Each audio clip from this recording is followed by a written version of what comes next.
What is going on, everybody? We are live for a very special 2-round mock draft here. My final what I would do mock draft of this season. A lot of people have been asking, are you going to do a predictive mock draft as well? Time will tell. I do tend to post a predictive mock draft video somewhere around the 24 hours before we get to the draft, and of course the live draft stream. But very excited to be here today with you guys for what should be probably a 2 to 3 hour show. So buckle up. This is going to be fun. And today we are going to be using the Pro Football Network mock draft simulator, a beautiful mock draft sim here. I encourage you guys to go to profootballnetwork.com/mock draft sim and check this sucker out.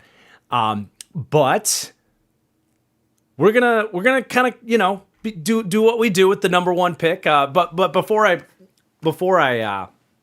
begin, make sure you hit that like button down below for the stream. It really does help out, and make sure you're subscribed as well. All that good stuff. Check out all my positional rankings videos we got here on the channel. But let's take Fernando Mendoza with the number one pick here, and We just gloss over this pick, and I have a 30-minute film breakdown on Fernando Mendoza on the channel and all that. But it is interesting how we've just literally just stopped talking about it, and it's just so penciled in. I mean, I will say, just to give this a little bit of analysis, because I feel like we just haven't really talked about it. If I am the Raiders, I still don't think it's like a complete and utter no-brainer to draft Fernando Mendoza. I just want to say that. I want to kind of get that out there a little bit. I think he's far from bust-proof. I think Indiana's offense simplified things quite a lot. I think the lack of ability to make things right as a rookie when the play breaks down, he doesn't really have a lot of play extension to him. I think there were even moments where he kind of bails out of clean pockets. There's not a lot of times on the Indiana tape where he actually has to go through NFL progressions and attack the middle of the field. It was a very collegey offense. So obviously this is going to be the pick. I'm not going to do anything different here to completely throw off the mock draft. But dude, I would pick up the phone if I were the Raiders. I just want to say that. If there are teams, if Miami wants to give me their future, well, it wouldn't be Miami, but let's say it's the Jets or the Cardinals, and they want to jump up to 1, give you 3 first-round picks. I would probably do that. So I will just say that. But we're going to take Mendoza number 1 to not throw off the entire mock draft here, so that I don't lose all of you right away. At number 2 here, this is another kind of sticky conversation, I think, because there was big news that became public this week with Ruben Bain and a car accident that happened a couple of years ago that led to a tragedy. A young woman lost her life, and there's still a lot of murkiness around all of it. And it's just, it makes, being in these shoes, trying to talk about where I would draft my number 1 ranked player in this draft, it does just kind of make things complicated if I want to make a good mock draft here.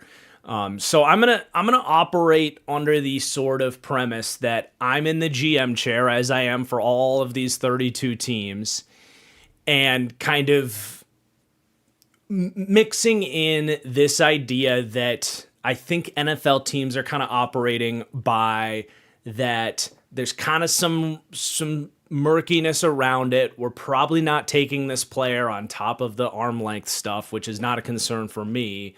But we're probably not taking him with the first 4, maybe 5 picks. Once we get out of the top 5, we're going to kind of green light Ruben Bain. So, that's kind of how I'm operating here. I have been very vocal that I think he's the best player in the draft. I don't even really know where I stand on the car accident stuff. I don't know how you could possibly come to an accurate conclusion on all of that stuff, but it is what it is, and we're going to make a pick here at number 2 for the New York Jets, and I've been saying this whole time, if we're not taking Ruben Bain, Arvell Reese has got to be the pick for me. I do have my big board here, which I want to, whoops. 1 second. I'm just trying to pull up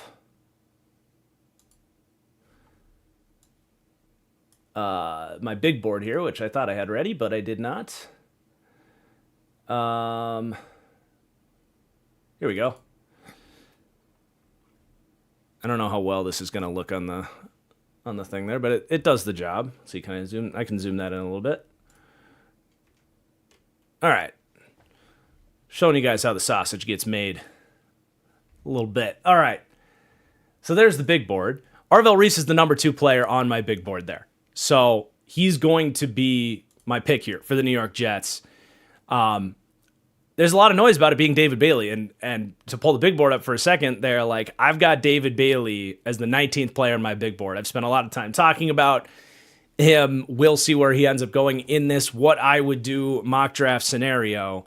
But he's not really in consideration for me for the Jets. And if they do take him, I'm going to be pretty critical of it when we're here live for the draft stream on Thursday. So we'll see how that plays out. But I really do like the potential projection of Arvell Reese. I think you're betting on a guy that has really good playmaking instincts, exceptional core power for his listed size. I think he can bulk up a little bit and play closer to about 250 because, Ohio State as a linebacker, they wanted him playing a little bit lighter so he can move around. So I do absolutely see the upside with Arvell Reese. I think it is a good pick. Even if Ruben Bain, didn't have the stuff and you were just saying we're either taking Reese or Bain and you ended up choosing Reese, I still can see how you get there and it being a good pick. So we're going to go that route. And I hope for Jets fans' sake that that's where they end up landing.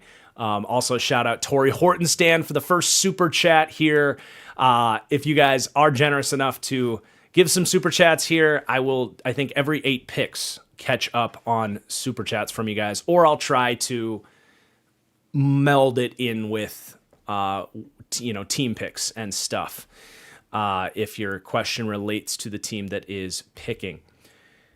So at number 3 for the Arizona Cardinals, I told myself, as I've done in these live shows before, I'm not going to frickin' spend 10 picks stumbling over myself with these picks 3 through 6. I have really struggled with knowing which direction I would want to go with these teams. I will say this, number 1 choice for the Cardinals, time and time again, is trade the hell down. I want offensive line if I'm the Cardinals, especially as it's becoming, honestly, more and more likely, it feels like, that they might be interested in trying to get Ty Simpson in this draft. And I might entertain that scenario. I'm a little bit higher than a lot of the people that really hate on Ty Simpson. Not here at number 3. But if we're going to get Ty Simpson, we got to take care of this offensive line. And, you look at right tackle especially, Elijah Wilkinson is not going to be starting at right tackle for me. I'm not doing that, especially if we have to eventually get to Ty Simpson this year. Ideally, we get Jacoby back here. He plays out the year, and we build a good offensive line and a good core for the future of Ty Simpson. But really, I've settled in with that, Cardinals fans. My strategy is ideally trade down, but my draft day post-it note for them is right tackle no matter what is going to be my draft strategy. And we did this last time. We traded down, ended up with a pair of offensive linemen. We got a guard and a tackle. The question remains, we know there's a lot of teams that want to trade down. The question remains, who's trading up? And as I'm controlling all 32 teams in this mock draft, who am I personally giving up the draft capital to trade up for? And, we are operating with some bit of not really targeting Ruben Bain inside the top 5 kind of attachment to this thing, because I think the Chiefs or the Cowboys moving up for Ruben Bain is the closest thing in my mind to what I would do for a trade up. But if there's enough smoke there, and we're operating with, we're going to let Ruben Bain fall out outside of the top 5, then I'm not going to probably be making a trade up here because, to pull up the big board there, I'm not giving up that much draft capital for a running back. Jeremiah Love, the number 3 player in my class. I love Caleb Downs. Again, I'm not giving up all that extra draft capital to come up for a safety. And then there's just kind of this cluster here from like 5 to 12 where they're really good players, but I'm going to kind of let the board come to me. And the Cardinals probably aren't going to trade all the way down to 18 if the Minnesota Vikings were getting crazy to come up for Jeremiah Love, which honestly, that might be the next scenario that makes sense for me. But I just don't know that there is going to be a dance partner for the Cardinals here. I think you probably are going to have to stick and pick. And if this is me, I'm going to go offensive line, and I'm going to take my best right tackle in this draft, Francis Maui-Noa, who I think is scheme proof. I think he's really good in both categories. I don't know that I wouldn't say that he has the crazy upside of Freeling or Ihana Chor or even Blake Miller, maybe a better overall athlete with better size and length, but I do think Maui-Noa moves really well for a really big guy. He's still really young, hardly allowed any pressures this year. I do feel really comfy making this pick at number 3, assuming there's no trade down. So we're going to go Maui-Noa at number 3 to Arizona. All right. The Tennessee Titans at number 4. Again, I would love to pick Ruben Bain here, but I'm not going to reiterate that point. We've established how we're operating with Ruben Bain here for this mock draft. So we're going to have to try to make what I think is the best pick for the Tennessee Titans here at number 4, which is hard. They muddied up a lot of stuff with what they did in free agency because honestly, I think about best player available for me in this spot at a position of value is likely going to be Jermod McCoy, Mekhi Lemon, Mansour Delane. Maybe we're talking about like Carnell Tate being the kind of prototype X that we expect is going to, be valued a little bit more for kind of being more of that prototype X type of wide receiver. It's just kind of the way things land, even if he's a little bit further down on my board. And to be honest, looking at the big board here, Tate at 15 honestly feels low, but I don't know who I would slide him above necessarily. Maybe I like this draft class more than others because it's kind of hard to say who I would slide Tate above necessarily. But wide receiver and corner are two positions I would love to go for them, but they also threw out a ton of money in free agency to Alontae Taylor, Cordell Flott. We're expecting that maybe he already got released. L'Jarius Sneed is not going to be with this team. Marcus Harris played a little bit in the slot last year. So corner doesn't make a ton of sense. Safety is an option if you wanted to go, honestly, with Caleb Downs. You got Kevin Winston Jr., 3rd round pick last year that I really liked. Amani Hooker is a good player, had a down year last year. I could see Caleb Downs being a little bit of a sneaky player in consideration for me with Tennessee at 4, but are we taking a safety that maybe doesn't have the craziest high upside at number 4? It's a tougher sell. Jeremiah Love is a common pick for them. I'm just going to literally at this point just go where my heart would go with this pick outside of Ruben Bain, who I would take for them.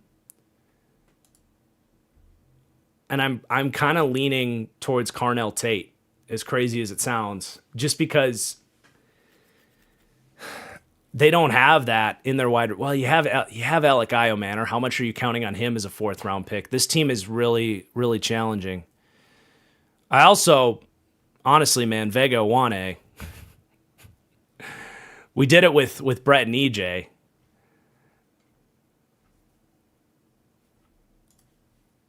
Vega Wane is probably who I would take, if I'm being completely honest.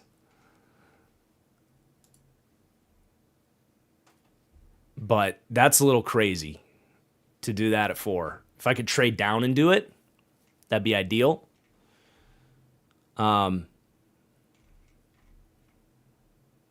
Maybe we should just play it safe and take Jeremiah Love, which I'm not saying I wouldn't do that, by the way. Tony Pollard's on his way out. Tyjae Spears is a really nice RB2. I don't think Spears can hold up as a full-time back. Love is the best player in the draft. He helps you in the receiving game. He helps your run game. It's a new regime here. You can't really go wrong with it. So let's not get too crazy here at number 4. Let's take Jeremiah Love with a special shout out there to Vega Wane being in consideration for me. But I do just like, from a building a mock draft perspective, I like to keep the top 5 or 6 picks what I would do kind of within reason of expectation, if that makes sense. So there's your top 4. Here we have the New York Giants at number 5. Another team I always struggle with here. I come back to Carnell Tate as an option for them. I will always shout out offensive line for them. And I wonder if Titans fans are going to be mad at me if I turn around and take Vega Wane here at number 5 after I just said it's a little crazy to take him at number 4. But to be fair, Jeremiah Love is gone now. So I would say with the Giants, Carnell Tate, Vega Wane, and Downs would be the 3 players I'm thinking about here. And I'm not gonna do the whole Sonny Styles discussion again. I just posted the linebacker rankings a couple days ago. If you're curious why Sonny Styles is not in play for me at number 5, I've laid that down a lot on this channel, so I'm not going to rehash all those points. I'm leaning towards Caleb Downs here.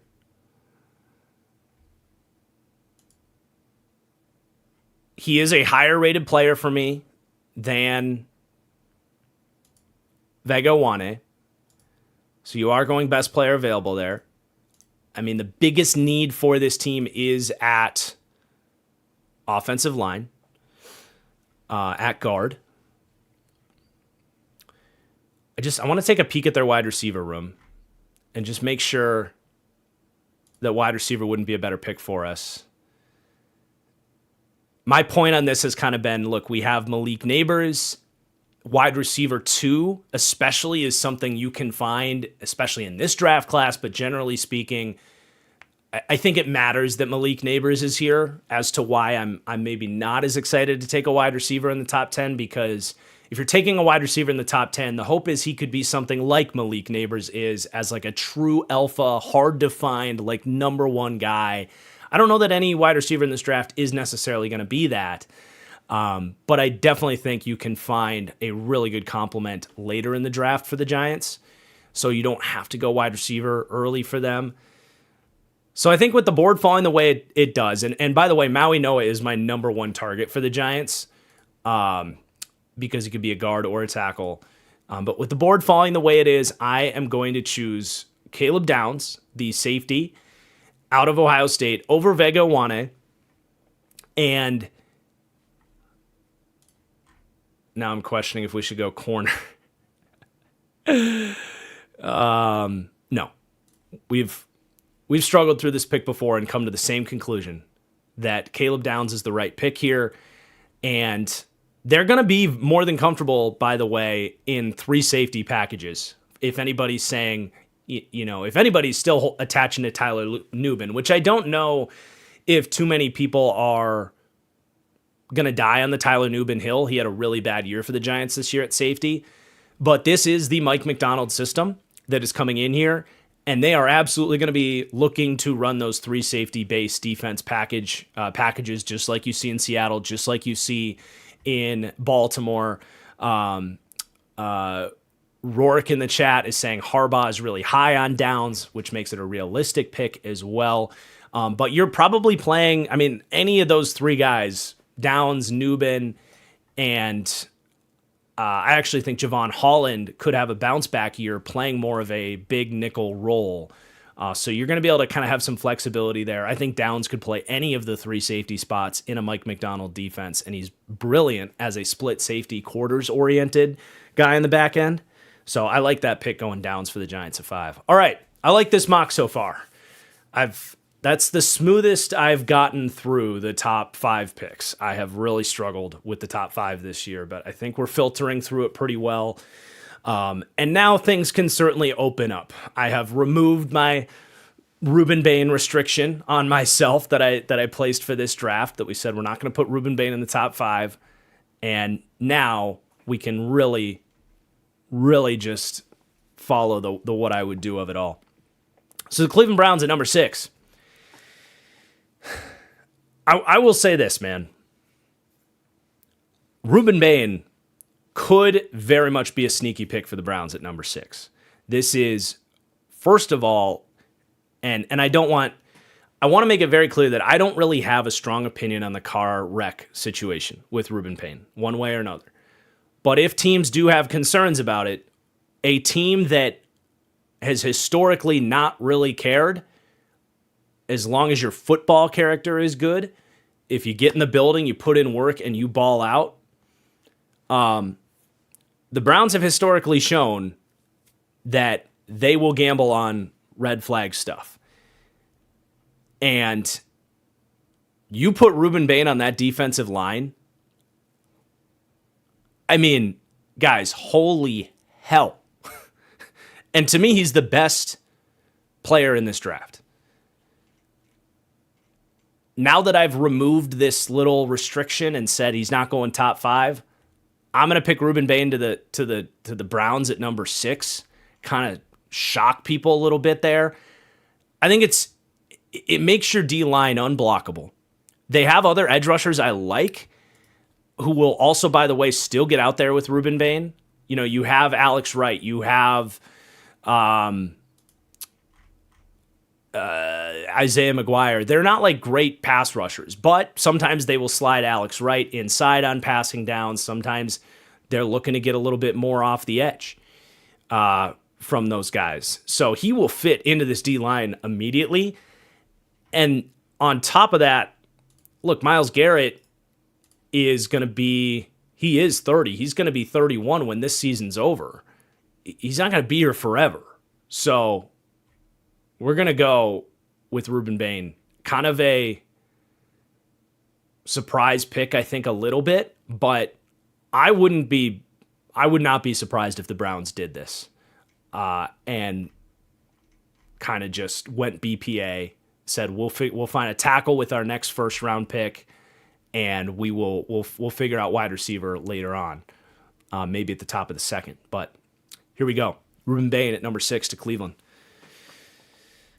Okay, Washington at number 7.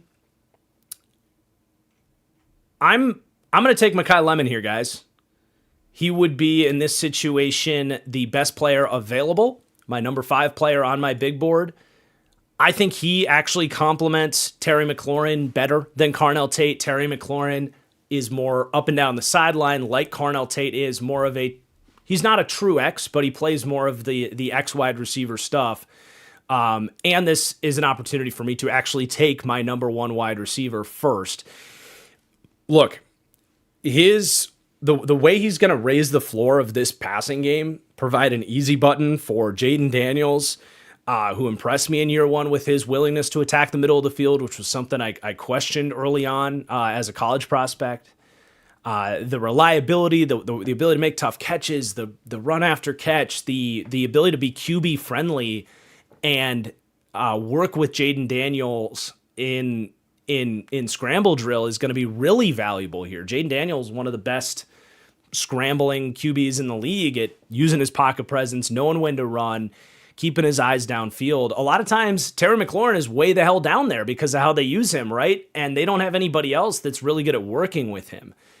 So a lot of people in the chat are saying trade down. That's not what I'm doing. I'm gonna take Mekhi Lemon here.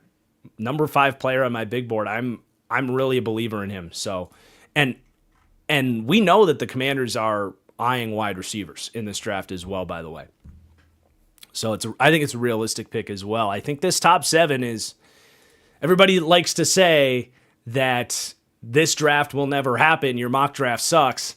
I loved the idea of locking a draft analyst in a closet the night of the draft and showing him 10 drafts the next morning. One of them is the real draft. 9 of them are mock drafts, and have them try to guess which one was the real draft. The real draft is often crazier than a lot of mock drafts, and I don't think any pick we've made would surprise me on draft night personally. Okay. The Saints at number 8. I think this has to be Carnell Tate. We've seen this as a fit a lot in our mock drafts. He could not plug into this offense better, where you have your juice in Chris Olave. You pair him with, 2 Ohio State guys. Wide receiver you have really good intermediate options with, oh gosh, having a brain fart here on the tight end.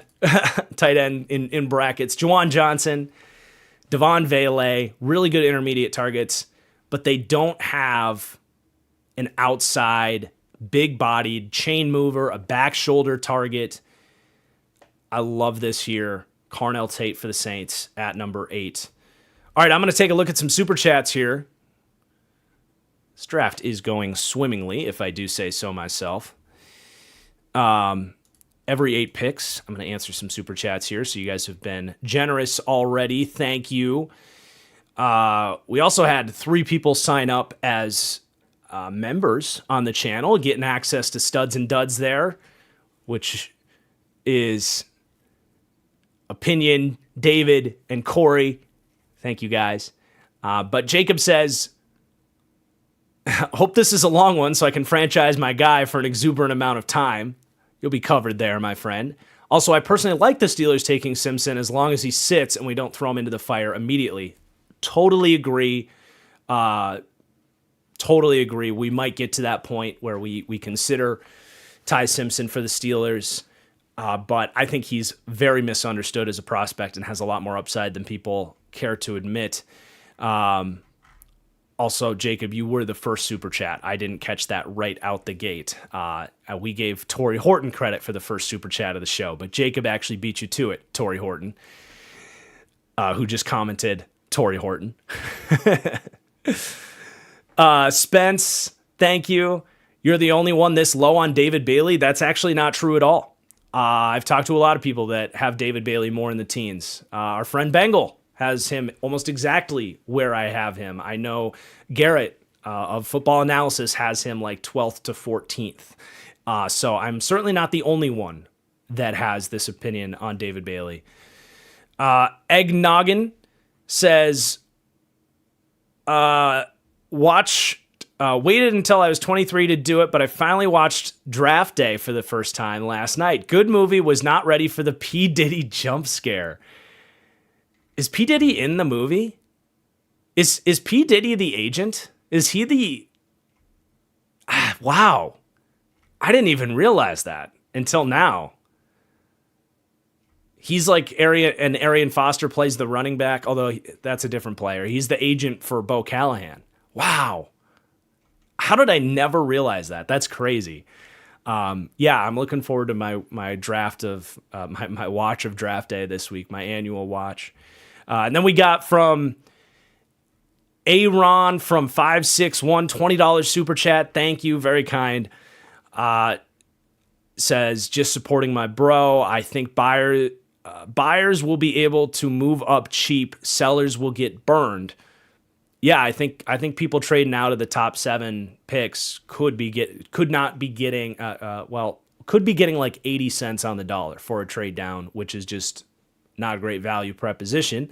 But it can still make sense for some teams. Like I still think if the Cardinals want to get 80 cents on the dollar to come down to 12, get a tackle they like anyway, and end up with an extra second round pick, like I think it's still something to think about for some teams. Maybe Tennessee trading down could make sense. But he also says, Hope R. Mason, Terrell, and Yakis, or Jackus. I still need to confirm what the proper way to say that is because me and Renner were saying it differently in the show this week. Hope they all go to nice homes. Go Cowboys.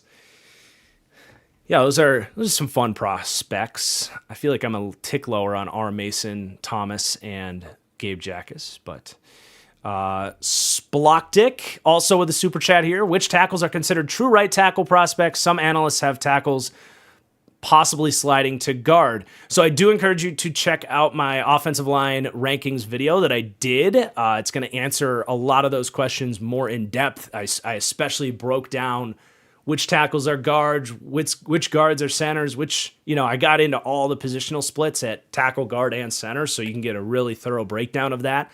Of course, you can also get my draft guide over on my Patreon, which is nearing completion, by the way. I'm getting through tight ends here over the next couple of days, and then we're pretty much all set.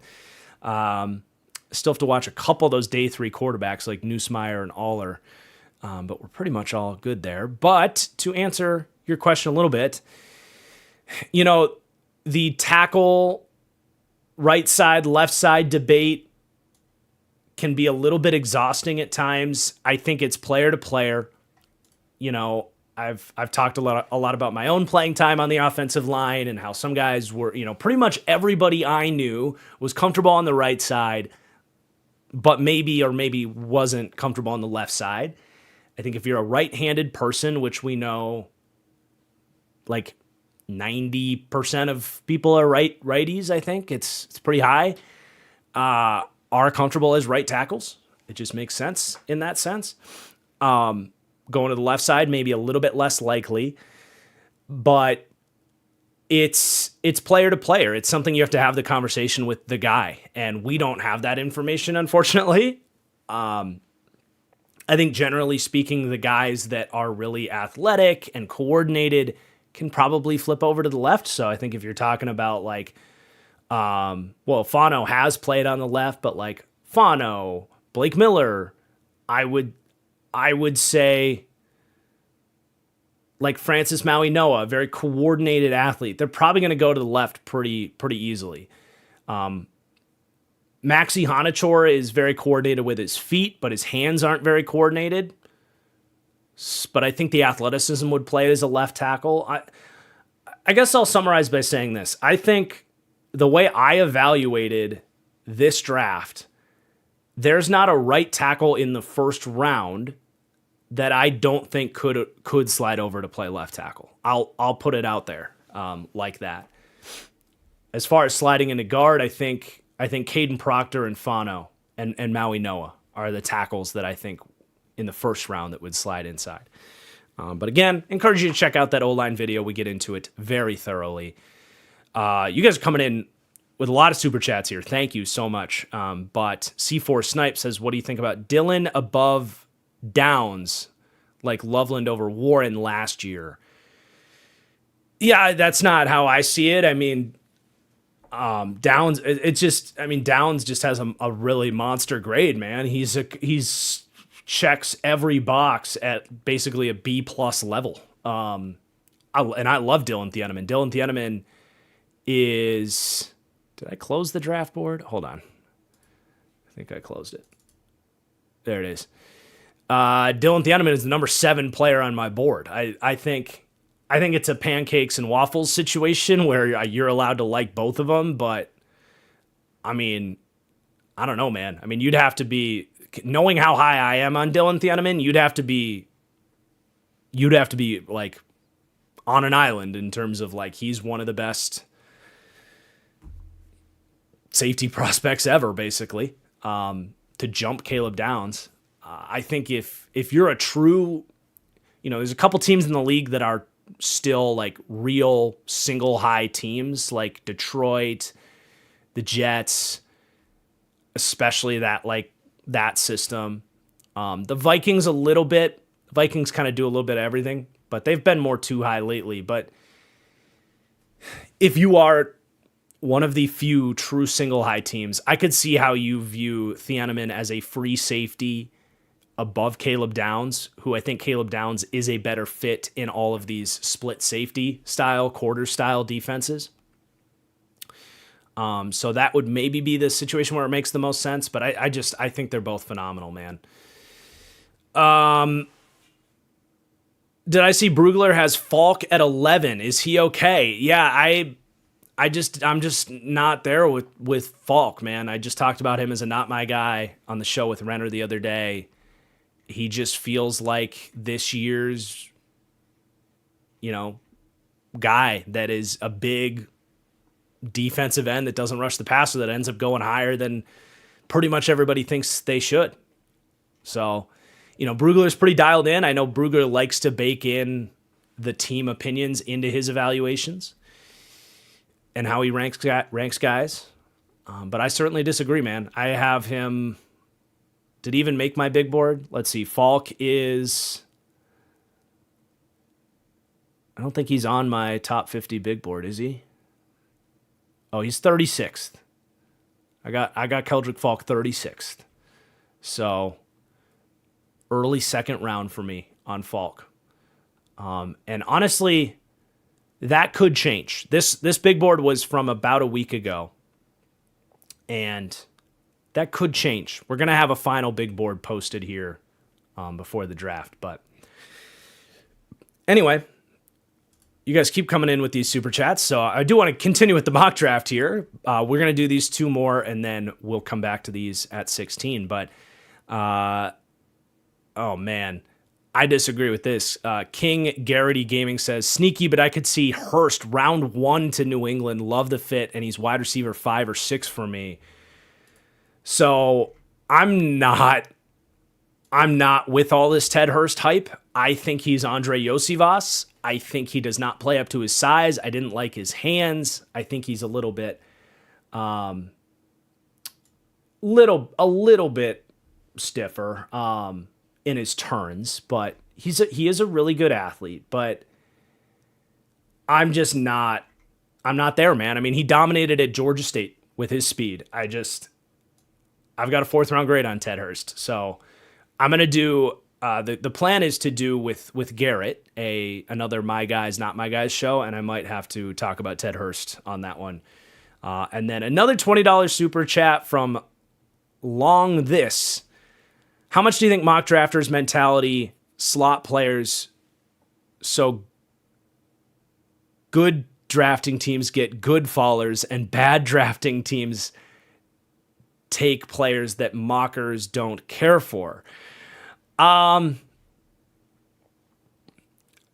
don't think it. I mean, this is just my perspective. I like to consider myself I do mock drafts with integrity. I genuinely do try to make the best pick for every single team. And that's why I like doing what I would do mock drafts. I can't speak for everybody here, but I do think that a lot of people make mock drafts and try to bake in team tendencies. So if there are teams that do stuff that a lot of people think are stupid, like, for example, the Green Bay Packers overdrafting athleticism, just as an example, or teams that have historically reached on certain types, like there are certain things you can point to with different teams that maybe a team's history might, I guess, hurt, their mock drafts, if that makes sense. I don't think anybody's out there like, oh, I'm going to go screw the Chiefs over, if you're trying to do a good mock. So I don't think it's necessarily that, but I could see a team's tendencies playing into that. All right, let's keep the show going, shall we? We got over 1,000 people live here on a Saturday before the draft watching a mock, so thank you guys so much for tuning in. I'm so excited for the draft, dude. I'm like a kid before Christmas at this point. I still got a little work to do, but man, I am excited. This draft is going to be freaking crazy, and I hope you guys all decide to come back here for the show, for the live show, reacting to every pick on Thursday, Friday, Saturday. While we're doing quick plugs, please do like the show, like the stream for me. I really appreciate it. But here we go. The Chiefs up at number 9. And Chiefs fans do get mad when you take corner here. I do want to shout out a comment that I don't know who said it, but it was in, I think, my mock with Brett and EJ.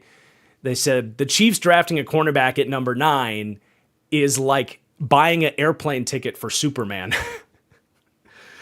Great comment. Like, I love the comment. And I don't think you're entirely wrong, but I will remind people, like, they did draft Trent McDuffie, and he was a big part of their success, right? Like, it's not like the Chiefs haven't ever valued drafting a corner, and it's not like it's never had success for them. So to have one, like, absolute bona fide number 1 corner, and then, at number 2 and number 3 corner, and at safety, you can still maximize your ability to draft and develop later at those spots. So I certainly do not think it's unrealistic or a bad idea for the Chiefs to think about one of these corners at the top of the draft who are, I got to stop closing my draft board. But my best player available right now is Jermod McCoy, Dylan Thieneman, Mansour Delane. So if it is the best player on the board, it's not a bad pick. And I think that's the direction I'm going to go for them. Especially with like I like Carnell Tate as an option for them. I really do, but he's gone. There's some Jordan Tyson noise there. That's not going to be my pick, not with the injury risk on him. There's a lot of talk that he's like for sure going to go top 15. We'll see. I mean, that's what a lot of the insiders are saying, but we'll see. I did think it was interesting that the Green Bay Packers went to Jordan Tyson's workout that happened a couple days ago, who don't pick until 52. So there's probably some mixed feelings on that. Also, why did I grab my wife's Bears mug to drink water out of for this? That was a bad idea. Bear down, right? So, I think a lot of people are saying David Bailey. I mean, I just think these corners are much better football players. I also just don't think he's a Spags guy. I don't. Just not going to anchor well off the line. I'm gonna take Jermod McCoy, you guys. He's the best player available. We are going true what I would do here. I stand by what I said. Get a Christian Gonzalez-esque number 1 corner, and then everything else can filter in around that. But that makes you feel so much better about your secondary, right? Like, that is just a breath of fresh air, because you're sitting there like, yeah, we can probably draft and develop guys, but are we going to do that? Are we going to go 3 for 3 at corner this year when we've got questions at every spot? Probably not. Locking in one of those, feel much better about that. So we're going to go Jermod McCoy, number 9. All right. Bengals up at number 10. Sonny Styles is there, and I've talked a lot about Sonny Styles, and I think if he does make it to you there, you roll the dice on Sonny Styles at this stage. You're really hoping that Demetrius Knight can really settle in as a green dot like veteran. The Bengals really struggled with having 2 rookie linebackers out there last year. Just the communication, the pre-snap ability for those guys was just not there yet. So you need Knight to take a leap. I think he can do that. He's an older prospect too. So, and Styles maybe will eventually be that guy, but it's a risk to have 2 rookie linebackers out there. But eventually this could be a really special LB duo. I don't know that Demetrius Knight is a long-term LB1 anyway. And this is a spot where like I can feel really good about Sonny Styles sticking close to home, draft value-wise. You know, he is on my board the 12th player. So that feels really good to me if he's there at number 10. Okay, Miami up at 11. And I always just go straight to, my mind just goes straight to who is the best player available.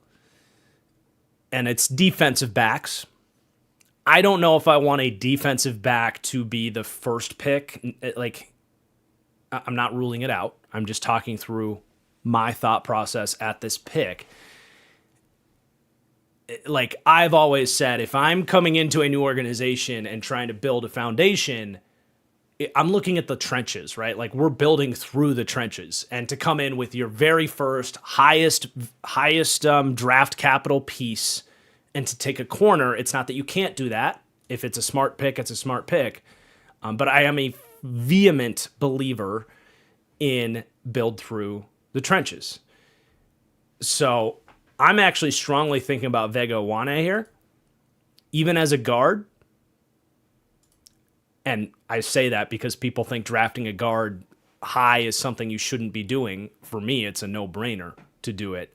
He is right behind those defensive backs if we're talking best player available.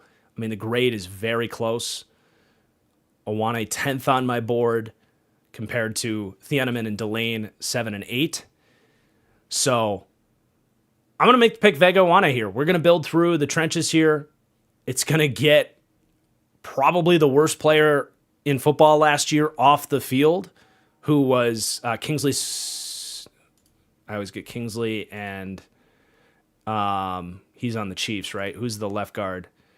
Jonas Savanaia was possibly the worst player in the league last year. He can take a back seat into a developmental role. Maybe he can reset and get there eventually. But we're going to build through the trenches in Miami. Long overdue. Long overdue. All right. Dallas up at number 12. This is probably David Bailey at this stage. Mansour Delane is there, but I don't hate Dallas's corners. I don't love their corners. I like Kobe Durant. I like Duran Bland. Revel is kind of interesting, right? Kind of a wasted rookie season. I'm willing to see how it goes with Revel. A guy that probably would have been drafted a lot higher.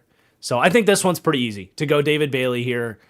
You have a really dynamic pass rushing duo. You've got Rashawn Gary in there, who I think is going to be more of a heavy-handed, like early down tone setter that can do a little bit as a pass rusher, but Bailey fits really well in there. So that's a pretty easy pick to make at number 12. I'm loving this mock draft, you guys. You guys can let me know what you think in the chat of this mock so far, but I think this might be my favorite one that we've done so far. So, the Rams at number 13. Who am I forgetting as their third cornerback? I guess it's technically our guy Quentin Lake is their nickel. So no, we're not taking corner. We're going to go to wide receiver for them. We've talked a lot about that being such a no-brainer for them, with Adams probably in his last year here. And just really the only hole on this team is wide receiver 3. And Omar Cooper Jr., such an amazing fit. I mean, lines up right there in terms of value. He's the 14th player on my board. Gives you a little bit of extra rack juice if you're not throwing Puka the ball. And long-term, he's going to be such a good partner with Puka there.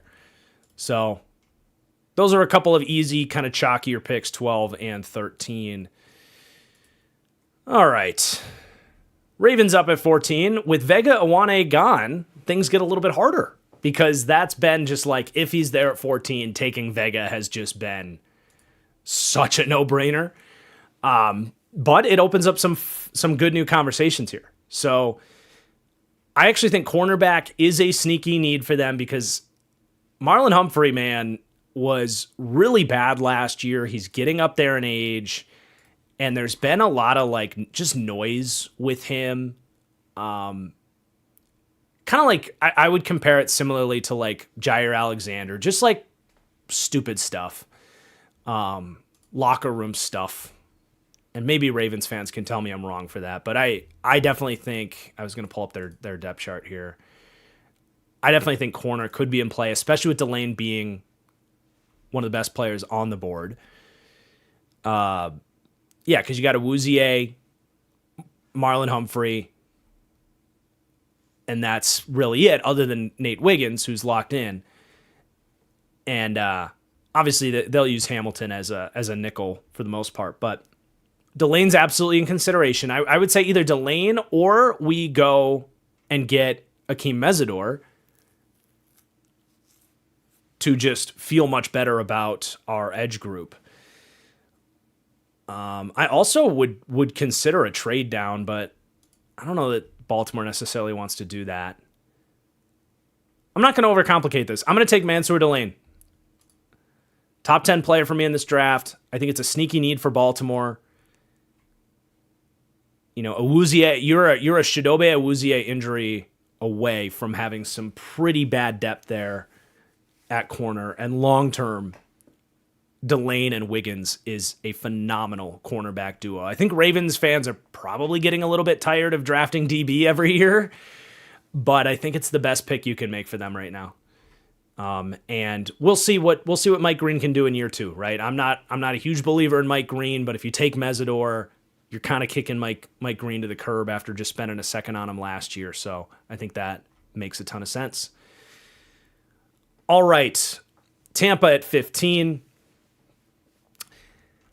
I've played out this scenario a lot of times because I went on the Pewter Report show and we broke down all the scenarios, and a lot of the guys I want for Tampa are gone. Whether it's the 2 corners, whether it's Vega Wane there.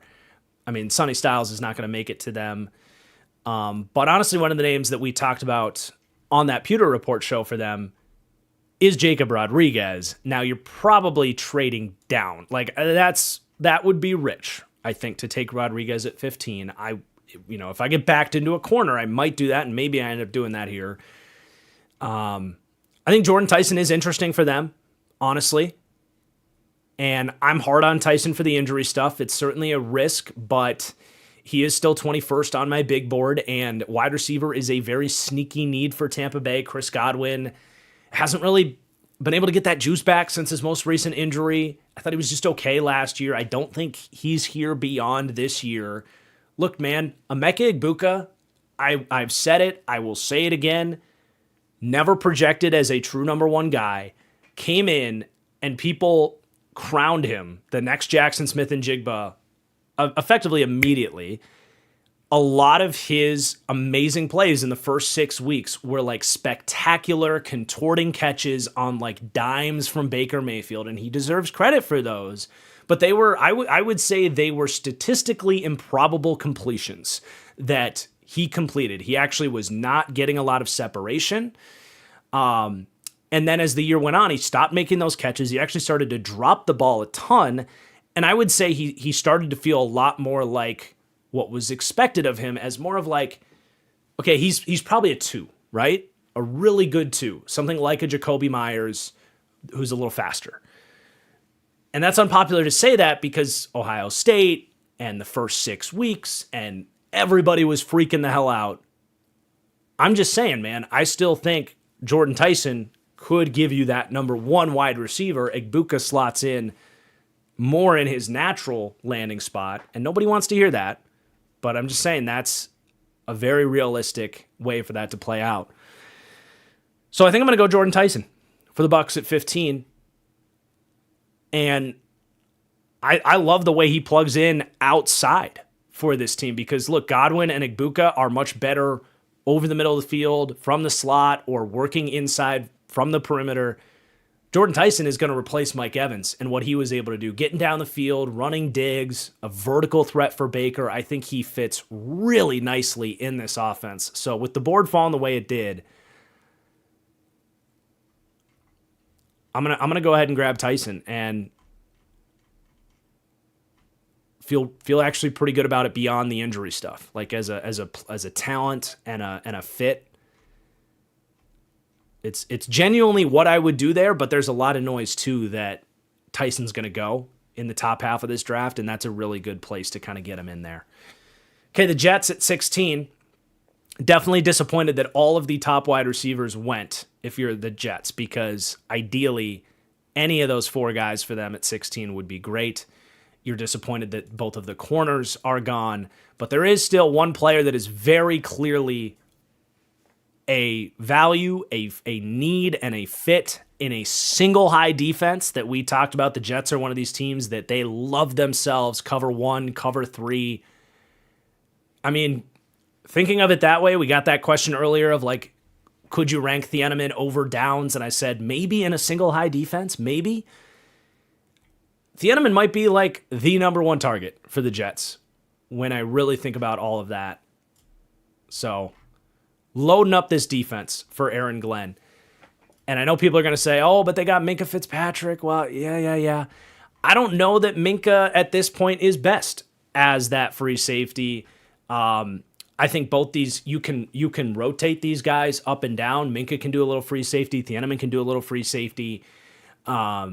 But it's not like they're never going to run quarters either. And to have both those guys back there or just too high, generally speaking, like even in the modern NFL, if you're a single high team, you're still probably coming out too high. Like I'd have to look at the numbers, but I would say probably 30, 40% of the time. So, Thieneman is your true long-term free safety there if Aaron Glenn's going to hang around. But I think it's a really good fit. All right, back to some super chats here. And I was also kind of curious what the chat thinks of Thieneman at 16. Doesn't seem to be any disagreement there. Still loving this mock. Sometimes I get 16 picks into a mock draft, and I'm like, yeah, one of these picks was kind of a square peg, round hole, or I kind of struggled through a pick. Everything's kind of lined up for me at this point. But, Bojangle. Shout out Bojangles. Who's your Tyler Shuck for this year's draft? Why does there have to be a Tyler Shuck every year? Like, I'll say this. I said it earlier. I still have to watch Aller. I still have to watch Nussmeier. Those would be the only guys left that maybe I go through the film and I'm like, wait, I actually really like these guys. Hopefully we'll watch those guys very soon here. But I've watched all the other quarterbacks, and I don't have this is my Tyler Shuck this year. Shuck was a unique case of a day 3 QB prospect that I watched and I was like, hold on, this guy's got it. That's not going to happen every year, right? That might only happen every 5 to 10 years. So I'm not going to say I have a Tyler Shuck this year, Bojangle. Ryan says, love the content as always. Hoping my Finns can snag Downs, Delane, Bain, or Maui Noah. I like that list for you guys. Do I think Malik can have a 2020 Cam Newton pre-COVID year? 2020 Cam Newton like with the Patriots? I think he'd be better than that, to be honest. That version of Cam Newton was a very unique player where he couldn't really push the ball downfield. But he was seeing things well and still used his athleticism. So I would not really compare him to Cam Newton. That version of Cam Newton was actually very cerebral. Got the ball out quick, kind of picked defenses apart, and then used his size as a smasher in the run game. So I don't really like that as a comparison for Malik. Maybe Malik, maybe more of a better version of Lamar Jackson's rookie season maybe would be a closer comparison, but I think Malik's going to be fun to watch, man. I don't know that it'll be good necessarily, but I'm excited to see what happens. Julius says, how would you feel if the Rams took Vega at 13 and moved Avila inside to center? I've thought about it. I've certainly considered it. I would say that center is the other weak spot for the Rams. I don't hate it. They've experimented with Avila as a center, so I would be fully down with that. But he was gone for us anyway at 13, but I definitely don't hate it. I love drafting linemen. From Rec, what team do you think is most likely to double dip at one position in the top 3 rounds? Ravens love to do that. I know my Packers love to do that. Wouldn't be stunned if the Packers took 2 defensive tackles because their DT depth is so poor. I could see Cleveland taking 2 tackles in this draft. Because who do they? Yeah, because they signed. Actually, I take that back. I don't think they would do that because they have Titus Howard. They got DeJuan Jones. You're probably going to take a tackle in the first. I'm just kind of scrolling through. Maybe like Cowboys take 2 linebackers, maybe.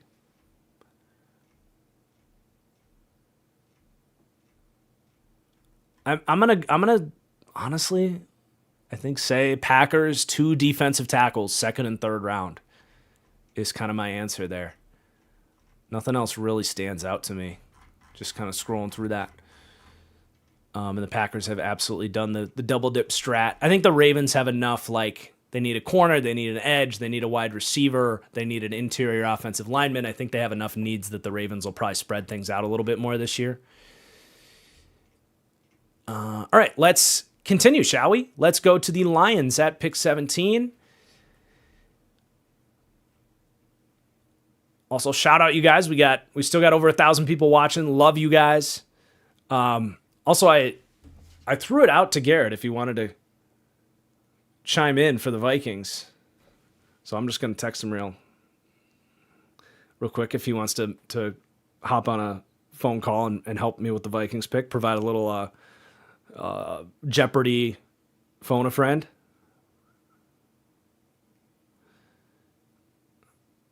Okay. Lions at 17. The board fell very well for them with the tackles starting to fall. And I always go Blake Miller for them, being more of a right tackle fit for them, being more of a pro-ready tackle than Monroe Freeling, who had a little bit more like technical glitches on his tape. It's really hard to go wrong for Detroit. I think Freeling, I think Lomu, I think Miller, all those guys, like, they're super tightly rated for me. I definitely think Miller and Freeling have higher upsides as tackles than Lomu. And I think with that, with how good they are, sorry, not Lomu, rewind, Fano. I'm getting my Utah guys confused. So Lomu is more late 1, early 2. But Fano, sorry. Fano, not as high upside for me as both Freeling and Miller. And I like Miller and Freeling enough with their floor that I think I'm not taking Fano here. So it's more of like, I mean, if you're really getting into it, there's a right side, left side debate here, but the beauty is Sewell can go right or left. So that's not really a factor. Freeling, slightly higher upside than Miller. Much more inconsistent run blocking tape with mental stuff. I think Detroit probably feels like they can clean up the mental stuff with him. Blake Miller, a year older, plug and play run blocker, doesn't anchor quite as well in pass pro, but probably a little bit more technically clean in pass pro. Both would be great picks. I have Freeling higher, and I think we're gonna stick to my grade and take Freeling here. I'm higher on Freeling than a lot of people. I think he's a young guy, and most of his issues come with just like little coachable moments. I think he's not as raw necessarily. It's just there's just a little awareness things with him. But really, in my mind, couldn't go wrong with, I mean, honestly, any of these tackles. But if we got to pick one, that's the direction I'm going to go. All right, we're going to get Garrett on the phone. I still get, I'll tell him this. Hello. I was just saying, I'm still, you're the like assistant GM in my ear. I still have final say, but okay. Are you tuned in? Do you know what the board is? I am. I'm assuming people can hear me. I'm out here on the greens right now. I'm working on my chip and putt game, so we got a lot going on here. So the GM is like doing the hard work, and I'm out here like on the greens. I'll tell you, I like Emmanuel McNeil Warren. I do like EMW there. Steeneman just went. Okay. Let's take a look here.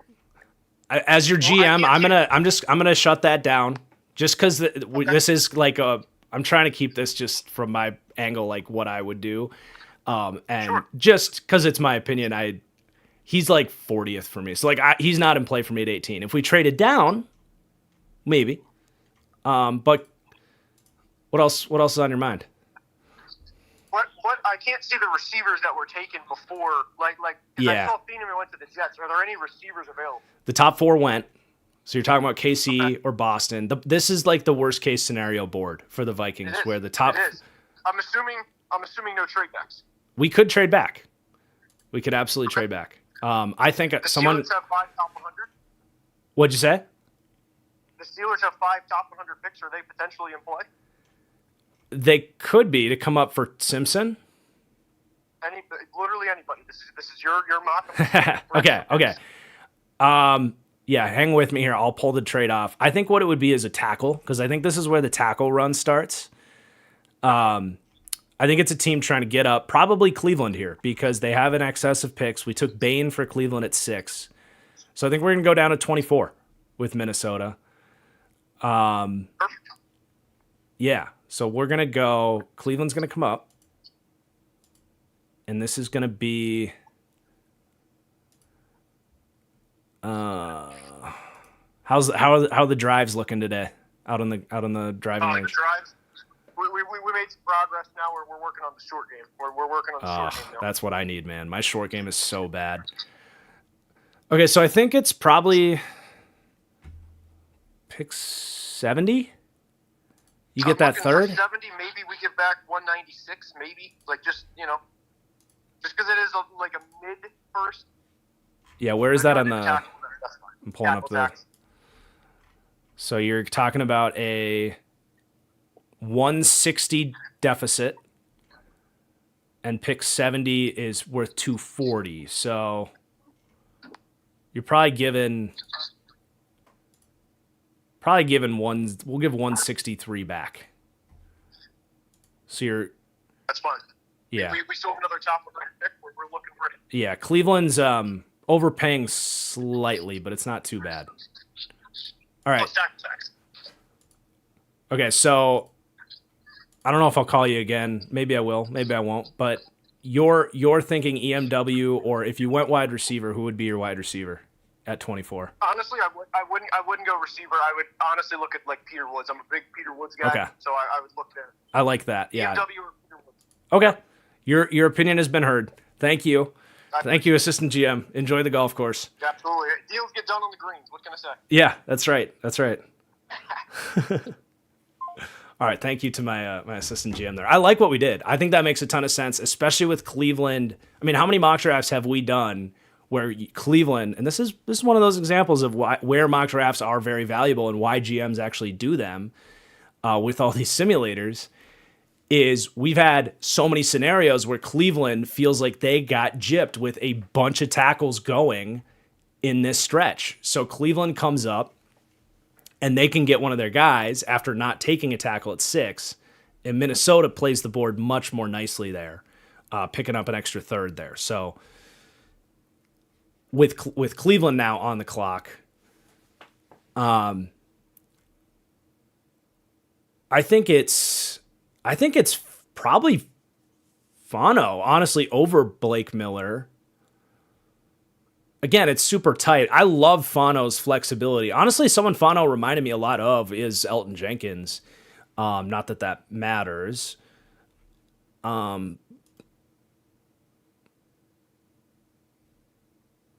This would have to be, Blake, how comfortable are you at left? There's some Caden Proctor fans out there too, or you just gamble on Maxi Honachor. But considering Fano has all the flexibility, he's played some left, he's extremely tightly rated with Blake Miller, I think this is a team where Fano would make more sense. So we're going to go Fano at 18, which is great. We do know that the Browns like Caden Proctor, by the way, but again, we're going true what I would do with this mock. Okay.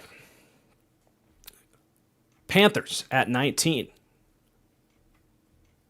I really like Sadiq for them. I've really talked myself into Sadiq for them. I like Jacob Rodriguez for them. So we got some options here. Sadiq is higher for me in terms of best player available. So I think this is pretty easy to go with Sadiq. The other thing here, guys, is, and it'd be a long way to go, but I think if the Arizona Cardinals want to get Ty Simpson in this draft, they either need to trade down from 3, and maybe you're picking up the 20th pick from Dallas, which would actually make a lot of sense, by the way. Because what I'm getting at here is you got to get ahead of the Steelers if you want Ty Simpson. So I think the Cardinals are, and we know the Cowboys are the team trying to trade up. So something to keep an eye on for sure for the real draft. But as we're sitting here in this scenario, how much could we get from Arizona?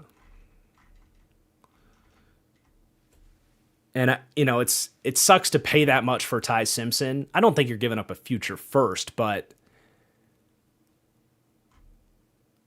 can we get like their second and their third?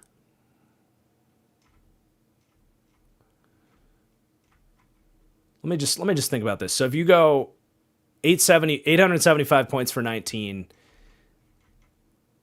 you're talking about 560 points for the 34th pick, and then that would actually work. 65 and 34 comes out to 825 points. You're still a little bit short, so we need probably a future 4th as well. And just because I think the idea of the Cardinals acquiring Ty Simpson is something I am behind. This is probably a little bit more than I would like to pay for it. But I do really like that fit, and I'm willing to make it happen for Arizona. And I know I have to get above Pittsburgh, so I'm willing to pay what I got to pay to do it. Again, ideally, we would have moved down, but I wasn't willing to do that for Dallas. We're going to do this. So Arizona's going to come up. And I don't mind trading down for Carolina because there's players I like for them that I think we can get at the top of the second. And we're going to get that 65th pick, and we're going to get a future 4th, which could be a really high, could be a top 100 pick next year as well. So there we go. Loving the PFN simulator, by the way. This thing is nice. This thing's really nice. Okay. So the Cardinals have come up, and they are going to take what a lot of people think is going to happen, and I will just reiterate. I would sit him behind Jacoby for at least half a year, ideally the whole year. We took a tackle at 3. The offensive line's in much better shape. You have Marvin Harrison, who I feel like I'm the only one left that still believes in Marvin Harrison Jr. after an injury-riddled season and a month of uncharacteristic drops. Michael Wilson, who broke out. Trey McBride. Tip Raymond coming back from injury. 3 good running backs. A young offensive-minded head coach. I am higher on Ty Simpson than a lot of people. He is 29th on my final big board. Not final big board, but my current big board. I think he's got a much better chance of being a really good franchise quarterback than people realize. So I understand a lot of people are out on him, but I think it's a very fascinating scenario to play out that is close enough to something I would do. And honestly, seeing it play out, it's like, okay, we lost a 3rd, we lost a future 4th. I can stomach it, especially if Ty Simpson works out, man. You're not going to think twice about not having that 3rd and 4th. So I take that back. I would do that if I were the Cardinals. And by the way, you never know what next year's quarterback class is going to end up being, right? You can't just sit there and be like, and you never know where you're going to pick. So it's really hard to just be like, we'll just wait for next year. Because then you could end up, where the Jets are at. And it's like, crap, we got the number 2 pick and we still don't have a quarterback for another year. All right. Cowboys at number 20. Where are we going for Dallas here? I probably would lean towards getting David Bailey's teammate, keep it in Texas, take Jacob Rodriguez, fill out that linebacker room. I don't know that there's another pick that is even close to consideration for me. Like, the only other guy would maybe be Kenyon Sadiq, but we're going to go Jacob Rodriguez. It's become one of my favorite landing spots for him, and Rodriguez is 22nd on my board, so for me, that is not a reach. All right, Pittsburgh at 21. So, Pittsburgh, you don't get Ty Simpson in this mock draft. I think some Steelers fans are happy about that because I've been making that pick a lot. But what does that mean? Where do we go with them? And it can't be Jacob Rodriguez, another pick that I've made for them. So, it's not an ideal board for Pittsburgh because you're probably not taking Kenyon Sadiq, right? That tight end room is pretty crowded. And also, I'm going to shut these blinds real quick. 1 second. Just getting a little bright in here as the sun turns to this window.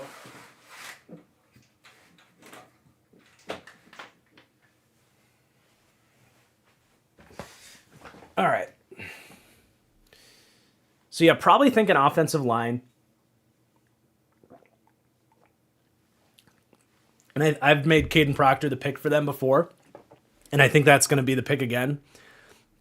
And the way I've talked that through is I think Proctor could be a tackle or a guard. We'll see with him dropping weight how well he can move as a tackle. But he's got a lot of potential. We just had Mike Renner on. He was hyping Caden Proctor up as a top 10 player in this draft that's super slept on. And I don't think it's crazy. I think if we look back on this in 3 years and Caden Proctor did end up the best tackle in this draft, I wouldn't be stunned. So we're going to take him there, and maybe he is just a guard. Where there, is it really dark now? No, it's not. It's not too dark. It's good. Their guard situation is very much up in the air. Spencer Anderson is very inexperienced as a starting guard. We don't know how that's going to look. He could be okay, but gives you flexibility there.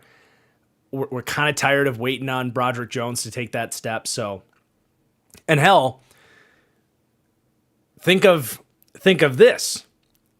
You could put Caden Proctor out there with Darnell Washington and do some crazy, weird throw him the football type of deal and get really creative. I don't know. That would be hilarious just to do it to make a statement.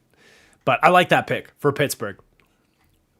Let's get back to having an elite offensive line in the Berg. All right. Chargers at 22. Do we consider a Dexter Lawrence trade here, you guys? I was talking to some people, and I am of the opinion that Dexter Lawrence does get traded and that it could happen here before the draft. The Chargers had, again, a lousy-ass free agency. Chargers fans are sitting around waiting for them to do anything. They have like $80 million in cap space that they just refuse to do anything with. Are you going to get a better player with the 22nd pick than Dexter Lawrence? No, you're absolutely not. You also have the Harbaugh trade deal going on there. This is going to be a trade, and I honestly think it's almost an even swap. The Chargers don't have a lot of picks in this year's draft, and I don't think it costs much more than the 22nd pick to get Dexter Lawrence. I really think you're talking about pretty much an eye for an eye swap there for the Giants to get this pick. So, We can do Dexter Lawrence, 22nd pick,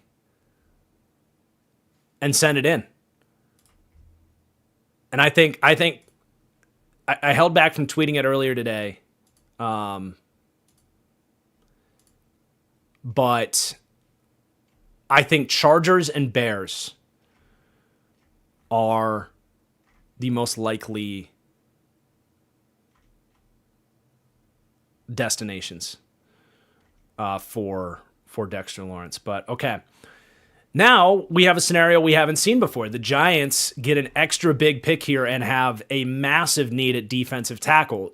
You know, do you just go and take a DT replacement and just say, you know what, we kind of botched this thing with Dexter Lawrence and he wanted out. We kind of have to do what we got to do, but we got to fill a need. And there's value at this point in the draft to maybe take a defensive tackle.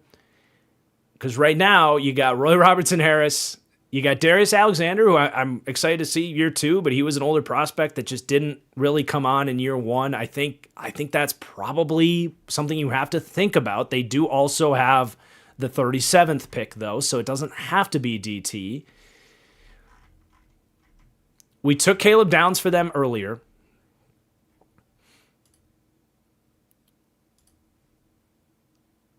You know, I would love it if, like, Fano were here because we could play him at guard and then he could be a backup tackle, kind of the same idea if you took Maui Noah at 5, but Fano's gone. I'm not taking a true tackle. I think it's a little bit early to go with Pregnon. You could do it, but I think it's got to be probably defensive tackle, and I think it's going to be Christian Miller. You don't feel great about it. You know, Miller's unlikely to ever be Dexter Lawrence. I think he can be a little bit more as a pass rusher, but, you know, Dexter Lawrence for Christian Miller, you hate it, but I think it's the best pick to make at 22 after kind of getting backed into having to make that trade. So DT for DT. All right. Eagles at 23. If one of these tackles are there, I don't even hesitate, man. I don't know why you would even think about doing anything else. I mean, Lane Johnson is he 36 now? This is literally what they do. This is how I would build teams. Yeah, he turns 36 in 2 weeks. It's time, man. It's time to get a real and Maxi Honachor has some of the best upside of any player in this entire draft. It's an easy pick, man. It's a very easy pick. Now, I will say I'm less convinced that we see an A.J. Brown trade there. I think Howie is much more hesitant to lose out on value. I don't think anybody is going to give up what Howie's going to want for A.J. Brown. So, and like everybody links them to the Patriots, but I don't think the Patriots need to give up 31 for A.J. Brown. I think there's going to be a little bit of a standstill there, and I think the closer we get to the season, I think the Eagles could probably figure it out inside that locker room and just be like, we're gonna do this thing for one more year. But there's a post June 1st contract thing with him as well. So, you know, I think the Giants might be more pressed to get Lawrence moving than the Eagles with A.J. Brown, if we're talking about veteran trades. All right, so we got the Vikings up after we did that trade down, and this is why I really like it for them, because it's much more reasonable to take an interior defensive lineman here at 24 than 18, just in terms of best player available and that kind of stuff. I think it's more reasonable to take any of these wide receivers here at 24. You know, you're not going O-line. The safeties are gone. I'm not taking any of these corners. Linebackers are gone. It's either DT or wide receiver. So if we're going best player available, at DT or wide receiver, it would be Denzel Boston. But I don't know that Denzel Boston's a great fit in a Kevin O'Connell offense where it is a lot more horizontally. Like I don't know that he's necessarily a fit for O'Connell's offense. I think he could be. But Peter Woods, who Garrett was saying on the phone when he helped us make that trade down, was going to be his guy here. I think Peter Woods with Brian Flores would get me pretty damn excited, man.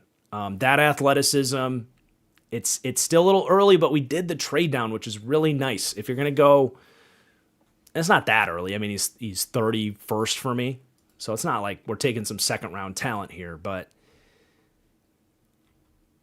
he's a risky prospect, but I trust Flores with these D linemen and athleticism like that, with all the blitzes they run. Peter Woods is the pick at 24, filling a huge need at interior D line. EJ Snyder, when he was on for our mock draft, he did a really good job highlighting how big of a hole that is there. All right. Dab Bears. Let's take a sip out of Dab Bears cup here.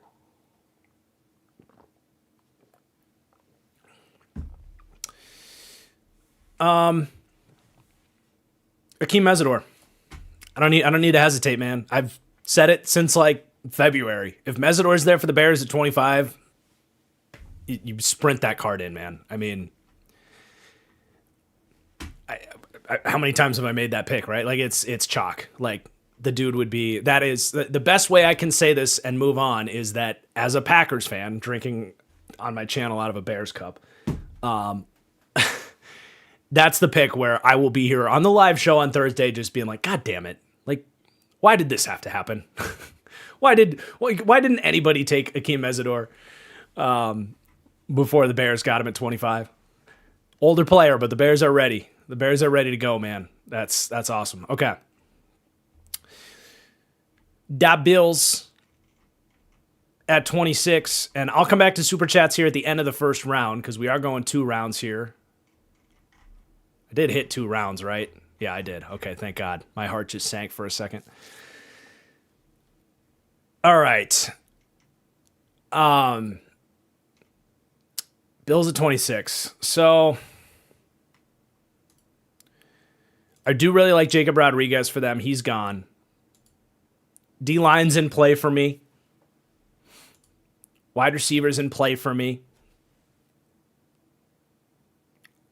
I do like Casey Concepcion for them. I can't remember which mock I was on when we made that pick. I do really like how he fits with that offense. I'm still on the Cassius Howell train, man. I think Cassius Howell's really good. I think this board has him way too low. There's also a lot of Malachi Lawrence noise. I mean, he's got really good upside. I'm between Malachi Lawrence. I'm sorry. I take that back. I misspoke. I am between Cassius Howell, getting some juice to that pass rush room, and Casey Concepcion. I think I'm going to go Concepcion, though. Ironically, 2 Texas A&M players there. But, dude, let's legitimately let Josh Allen cook now. You've got DJ Moore as your alpha. You have a playmaker with speed who's a really good vertical threat. Gabe Davis was the last time we actually had an actual vertical threat for Josh Allen. And they're in an indoor stadium now, right? Is the new Bills Stadium indoors? This isn't going to sway the pick, but that would make it a little better. I'm keeping an eye on the chat there. But that would make you even more encouraged to go. It's not indoors? Okay.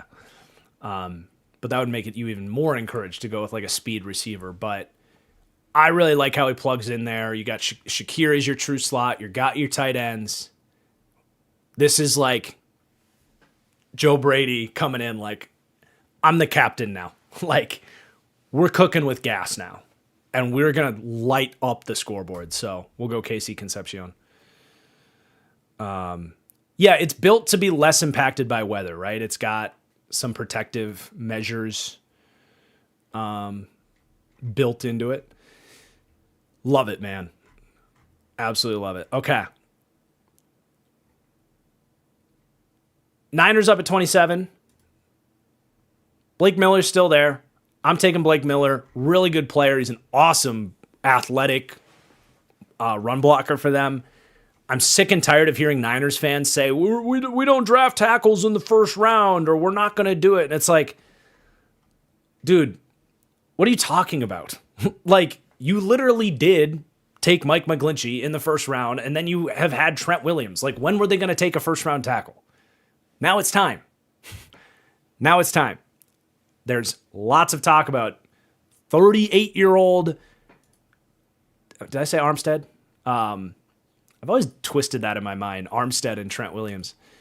Guys, Trent Williams turns 38 years old before this season starts. And there's talks about him trading him. It is time. We're taking Blake Miller. I think he can play left. And that's the end of it. Texans up at 28. I do really like the idea of Peter Woods for the Texans if he were to make it to them. I also, like, at this point, this could be a Keldrick Falk first round destination. He's very much their type. And we've talked about this before, but the idea of him maybe getting back to 285, being more of that Danico Autry role where it's like, okay, so Keldrick Falk's role is going to be, at least in year one, to help Danielle Hunter and Will Anderson get some extra rest.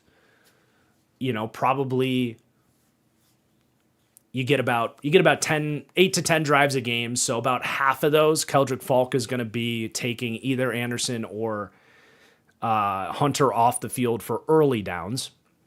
Help you get to third downs because he's going to be a great run defender.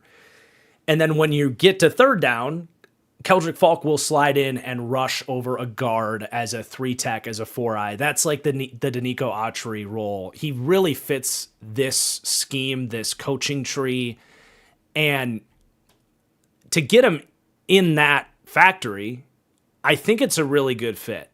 I'd prefer to just go Peter Woods or Christian Miller. But I think at this point, I'm gonna take Keldrick Falk for them. He's a fun fit. So we'll go there at 28. All right, 29 for the Kansas City Chiefs. And we took their lockdown corner at 29. And okay, this is another pick that I keep going back and forth against Chiefs fans on this.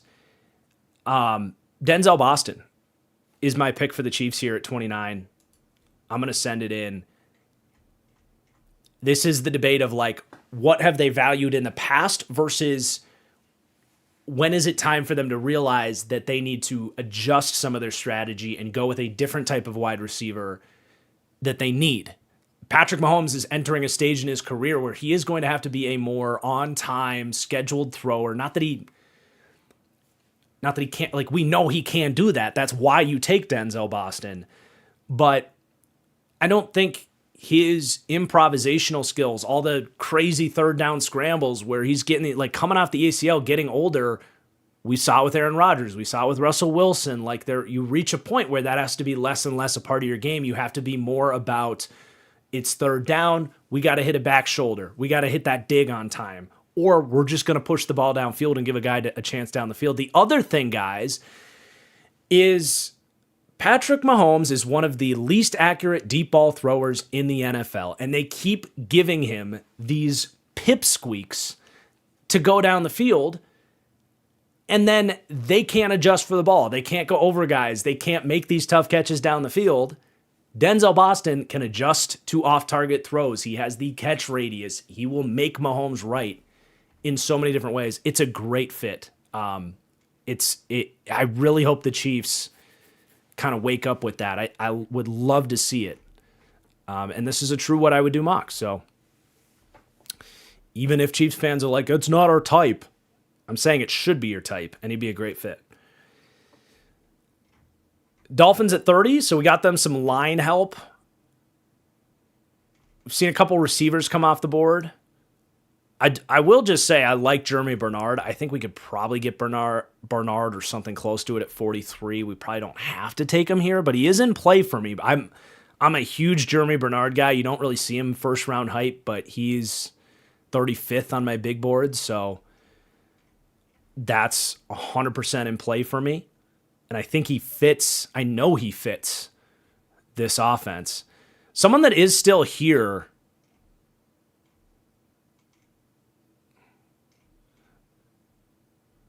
that I kind of forgot about. I'm kind of rewinding a little bit just to make sure I didn't. No, I would still take Blake Miller. It's we got to get the line going.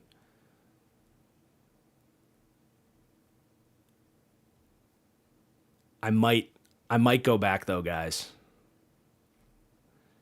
It's just one pick.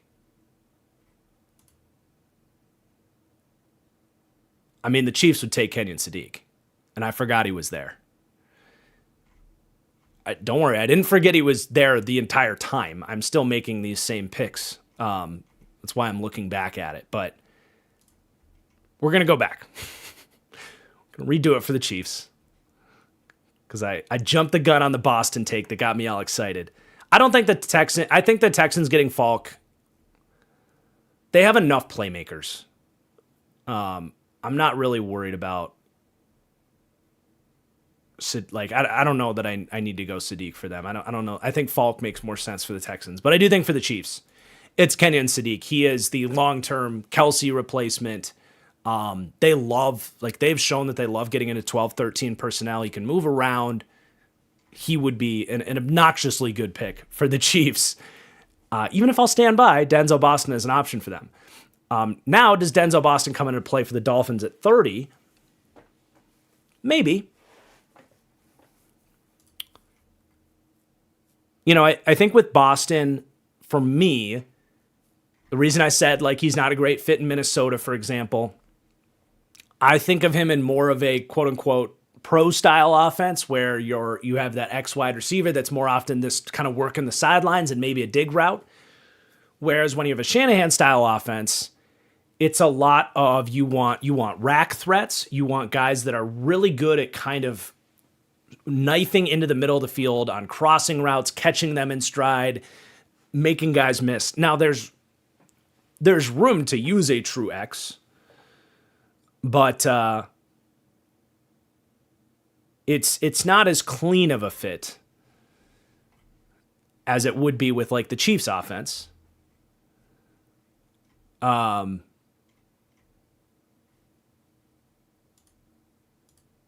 So do we think about defense and just go trench play for them all the way through and attack wide receiver at 43? That might be the way to play it here. So if we went defense, Zion Young gives them something they really could use with that edge group. Oh, we got Broche. Okay.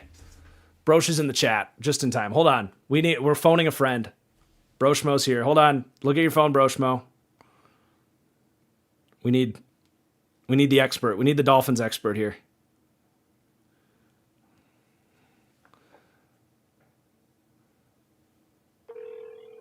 Virginia. Why is it a Virginia number? Oh, hey, buddy. Hey, why are you a Virginia number? Oh, okay. I grew up in Virginia. What the hell is going on? You're a Dolphins fan. You live in Arizona. Oh. And you were born in Virginia. What is going on? Oh, dude. Yeah, that's a tale by itself. All right. Well, anyway, are you watching the video or are you just? I am watching. Yeah. I'm literally here just watching late guys in the draft process that probably have no business getting drafted. So we need the you're the assistant GM now. What are you screaming in my ear here? Is it DT? Is it Boston? Is it an offensive tackle? I guess who did you go with? So we pick went 11? we went with Owane. Oh, okay. So you want Ooh. so you could go like Lomu. You could just really invest in the O line. You could go corner. Yeah, well, I mean, what do you think? Because now that we have Packers in the front office. Yep. Do you think they would favor like a Denzel Boston type? I mean, they brought in Jalen Tolbert, so I imagine they want to get bigger. Yep. I think they would like his physicality. Everything they say is he's like incredible, like character. Like you feel good about taking him if you're trying to rebuild the culture here. I don't mind Boston. Yeah, I would be between Boston and if Avion Terrell's still there, because shoot, dude, I don't care. He ran his 40 with the bum hammy. Yeah. So I would be okay with either of the two. So I think they're very close on my board. Yeah, I think the debate is with the 43rd pick. Do we think we can get a wide receiver at 43 that we like? Or just take Boston and feel really good about it? I think the corner talent will probably be better at 43. Yeah, that's what I'm thinking. Cool. We're going to go Boston then. I like it. All right, sounds good. Glad I could come in and help make a pick. Hell yeah. All right. Thanks, Brosh. Hey, easy breezy. Hey, I got a new ex on a side note. You want to follow me? You have a new... Did you get hacked? I got hacked, suspended, and X won't help me out get my old account back. So, all right, everybody, go find Broshmo's new X account. What is it? We'll let the people know. It's just Broshmo_draft. Okay, sounds good. Yeah. All right, brother. Perfect time to lose my X account around the draft. God, love it. brutal. You got to get two-factor authentic. I can't speak. Okay. Bye, my guy. I got you. All right, take it easy. See ya. All right. That's why we have assistant GMs, you guys. I like it. Even with what I said about the scheme, I think there's plenty of room for an X. I like what he said about they brought in Tolbert. Definitely would fill that archetype, but Tolbert doesn't stop you from taking Boston. So I like it. Cool. Patriots at 31. I think it's got to be Caleb Lomu. I think you're so terrified of the future at right tackle and the prospects of Morgan Moses not staying healthy. I've talked about how lucky they got that he played all 20 games. And we saw what that offense can look like when the O-line dips off. And Lomu's a really good developmental tackle prospect, and it's a good spot for him to develop. And I see a pretty steep drop-off after Lomu's gone. So we're going to grab Lomu and get that tackle pipeline going. And then we have the Seahawks at 32, who are probably either thinking about a defensive lineman or maybe Jadarian Price, or maybe it's just Emmanuel Pregnon, who is still here. And honestly, sticking with what I would do, we're going to take Emmanuel Pregnon here. Let's solidify this offensive line. Although, hold on, I did just see it a piece in the chat from Eternally, Zion Young easily, and I think I am convinced that I was going awry there because Zion Young for me is 27th on my board compared to 38th for Pregnon, and the edge position being as valuable as it is, if he's good, you get the fifth-year option snagged in there on 32. So it's going to be Zion Young. And the beauty of the Seahawks is they can get players of all shapes and sizes. And that edge room, by the way, it thins out a lot quicker than you think when you consider the fact that DeMarcus Lawrence can't do this forever and has dealt with a lot of injuries in recent years. He stayed healthy last year. Uchenna Nwosu, I don't know how long he's going to be around here. I feel like he's milked things in Seattle longer. He's young. He's not 30 until the end of the year, so he might be here longer than you think. But it's really just like Derek Hall is kind of the only long-term edge guy there. So Zion Young is the pick at 32. Thank you for keeping me in line, chat. All right. First round's done. I'm going to catch up on Super Chats here. We are hour 40 into this, so that sounds about right. See if we're done around 3 hours. But where did we leave off? From Fives, when are the safety and tight end videos dropping? Also, please take Chris Johnson for my Hawks. I like the Zion Young pick that we just made. I've got a higher grade on Young than I do Johnson. I think it's a bigger need, personally. But the safety video, probably Sunday evening. Tight end is TBD. Probably Tuesday, Wednesday. We'll see how quickly I get through the tight ends. But that might have to be, might be something I have to try to kind of figure out how we're going to talk about the tight ends this year. But from Matthew, recently saw a graphic of the third round in 2023 resurface, and it was a lot of misses. Made me think, do we overvalue third rounders?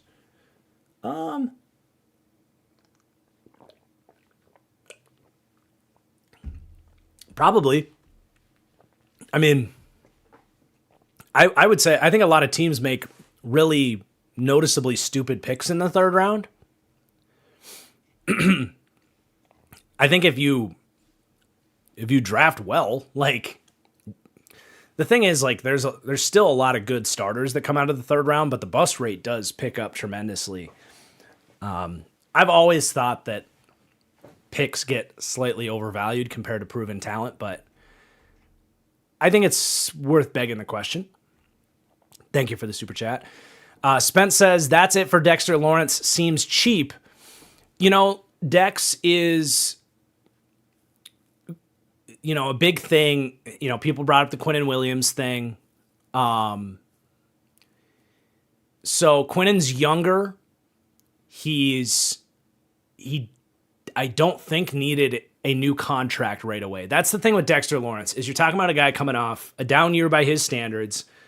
A lot of the talk inside the league is that he was out of shape and was not easy to work with for the Giants. There's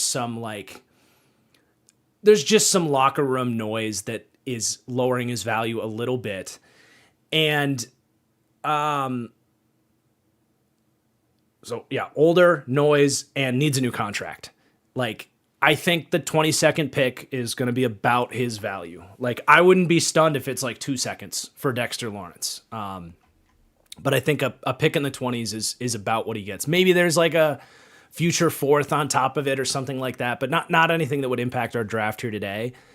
But yeah, I think that's probably about what we're talking about for Dexter Lawrence. From Tori as well, thank you for the second super chat from Tori Horton. But Zion Young or Chris Johnson or bust to the Seahawks, and we landed the plane. We got you Zion Young there, my friend. From Arlo, good day, sir. Super hyped for this draft. As a Bears fan, I would love Mesidor or Young. I agree. Those are the two guys I do not want your Bears to get. I do think that Ben would low-key make his case for a left tackle. Any thoughts? I feel like they want to see how this plays out at left tackle. Jedrick Wills, Braxton Jones, both decent options at left tackle for the year. And then Ozzie Trapillo coming off of the injury, I think they probably want to give an opportunity in 2027. So I don't think they would go tackle, personally. And then we got a super chat too from Eternally, but it's a message redacted. So thank you. I don't know what you said, but thank you for the super chat, my friend. All right, guys, second round. Still got 1,000 people going strong here. It's been a really fun mock draft, you guys. Please do hit that like button. And if for some reason you're not subscribed to the channel, of course, make sure you do that. And a reminder to come back here live for the stream on Thursday. Okay. Oh, there's Eternaly's new message. He says, my Raiders nose tackle, please. Booker and Tonga are or Tonka are good 3 techs. I don't know if I would say good on Tonka Hemingway. Booker came on last year. That was good to see. But let's pick for the Jets here. I do just want to. I got to check one thing that. Just give me a split second here. Actually, good time for a quick break. I got to clear my throat, and I need to send a quick message. Give me a 30 to 60 second pause to the show here, and I will be right back.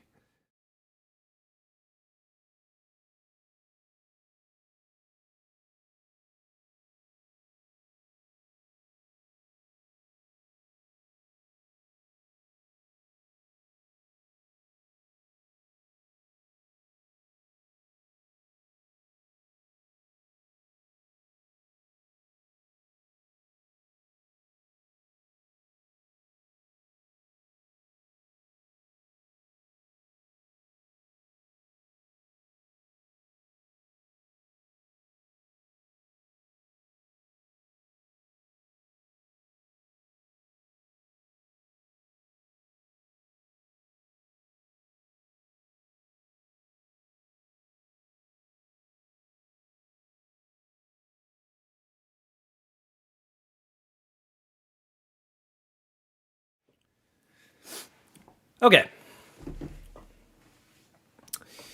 New York Jets, pick 33.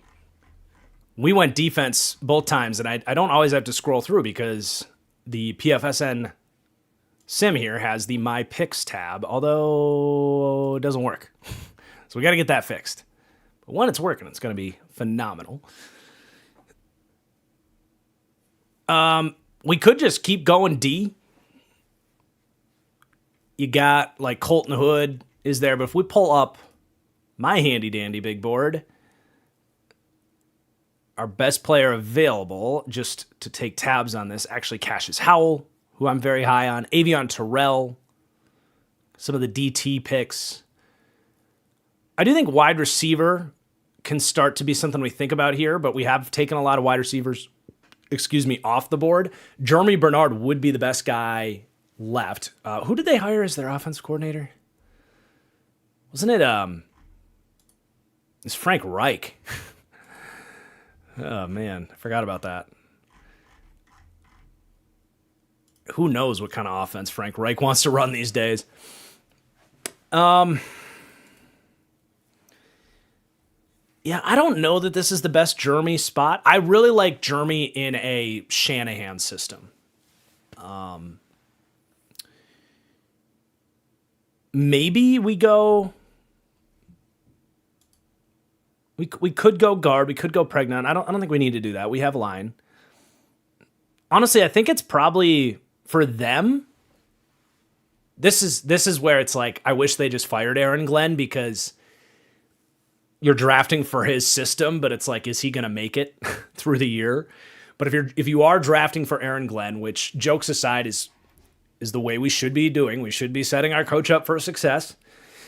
Colton Hood is their press man corner that they need. I was not personally the biggest Azariah Thomas guy last year. He was really streaky. Nashawn Wright's going to come back to earth. Brandon Stevens not going to be here forever. Jarvis Brownlee's a fun, scrappy nickel. I think Colton Hood's exactly what they would need here. So we're going to go Colton Hood for them. Being pushed up, like even if he's not my top-rated corner, I've said this, corner is the most scheme-dependent position in the NFL, and they are one of the true bump-and-run man teams. So he would get pushed up your board a little bit, even if I have guys like Chris Johnson, Avion Terrell a little bit higher. Okay, the Panthers at 34, where we traded down and we picked up a bunch of extra draft capital. I actually really like Avion Terrell for them. I like Avion Terrell. I kind of like the gamble on Caleb Banks. But Terrell would play in the slot for us. And he's hella frisky. He's local.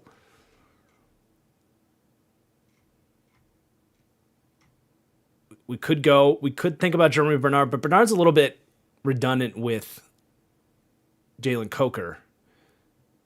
So I'm going to take Avion Terrell. I'm a believer. And all of a sudden that secondary is really shaping up because I love their outside corners. Michael Jackson's super underrated. And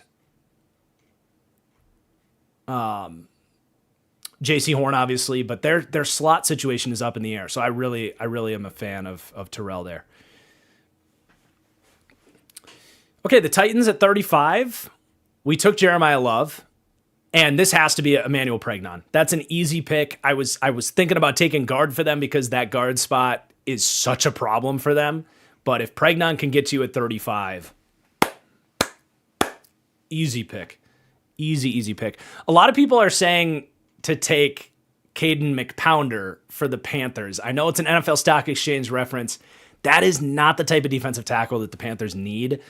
You have Derek Brown, and you have Bobby Brown. Like, they don't need another run-stuffing D tackle.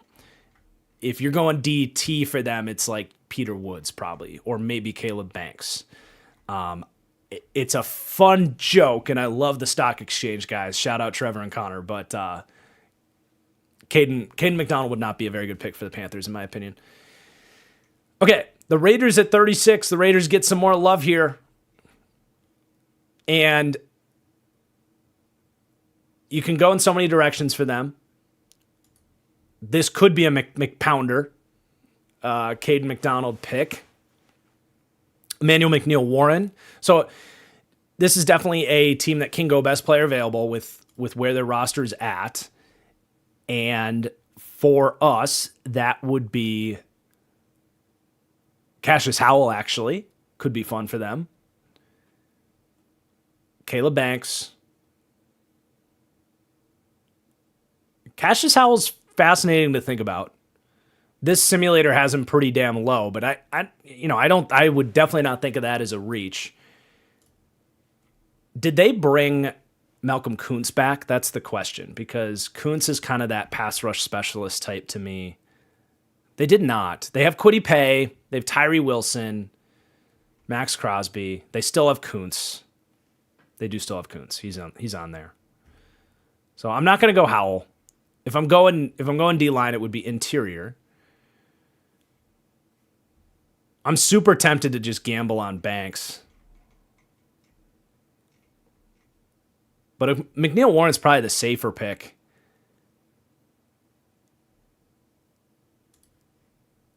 I mean, they have a very thin safety group. I think it's McNeil-Warren. And this is the range I like McNeil-Warren much more than top 20. I'm just not quite there with him. I just don't know if he's that good of a safety prospect to take him in the top 20 of the draft, but he's really balanced. He's got to improve his angles from depth, but that's pretty easy to work at. Other than that, he's got great zone feel. He hits, he takes the ball away. He's a really fun pairing with Jeremy Chin. So I like that. Then the Giants get another pick. So we were talking about maybe going guard for them, being a little bit early at 22. Pregnon's gone. We could still think about like Basantis or maybe taking Jennings Dunker to move him into guard. Let's look at their O-line right now. There's an assumption that if they don't draft a guard, they're going to get the old man Van Roten back for one more year. You know, Falele is a placeholder at guard, but that's because before him it was Aaron Stinney. Like, we know that they need a guard. Falele is not going to change that.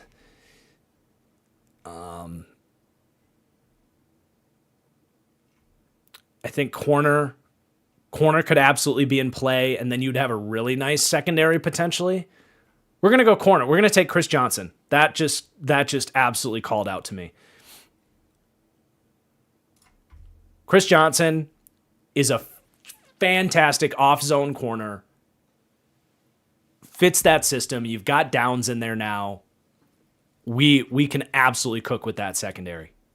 I really like that for the Giants. Okay. Texans at 38. Potentially thinking about guard again for them. Basantis gets a lot of love. I'm a little worried about Basantis. I don't think the tape was all that good. You can see he's an athlete. A lot of losses on tape for Basantis, honestly. There's developmental potential there for sure. But it's still a little bit early for me if we're trying to force it. But where else are we really going? I mean, they're good in the secondary. Maybe linebacker. I could see linebacker. You got Henry To'oTo'o actually played pretty well last year, but a pretty low upside player. CJ Allen would fit for them. Could they find a way to get Kyle Lewis out there? I mean, Lewis is my LB3, but he's a guy that's like so scheme dependent that it's, he could fall to the third just because the board didn't fall the right way and the right scheme fit didn't land for him. I don't think he's necessarily a good fit for the Texans. I mean, you put CJ Allen in there next to frickin' Azeez Al-Shaair. Good luck running on that. I think that's the pick, CJ Allen, for the Texans. Okay, Cleveland at 39. So we had them trade up for a tackle. We need to get them a wide receiver.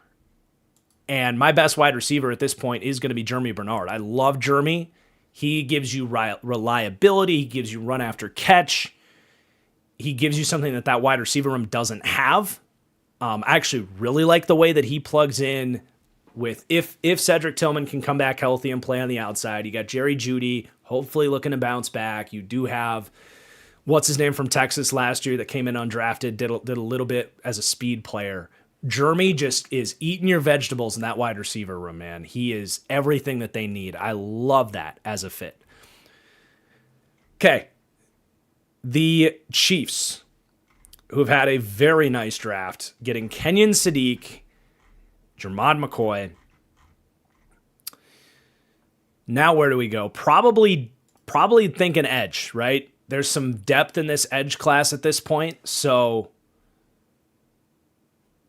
do you want just a true pass rush guy? I mean, Howell definitely is not their type, but he would be my best player available on the edge, would be Cassius Howell. Malachi Lawrence is fascinating. Again, a little bit thinner, but really talented. I love Derek Moore. We haven't taken TJ Parker yet. I like that the simulator has Parker 43 because that's closer to where I have him. You got options. Like, this is a good example of why you don't need to take edge at 29 because I think the crop is, it's the same. Well, Zion Young did go, who would have been a good pick for him, but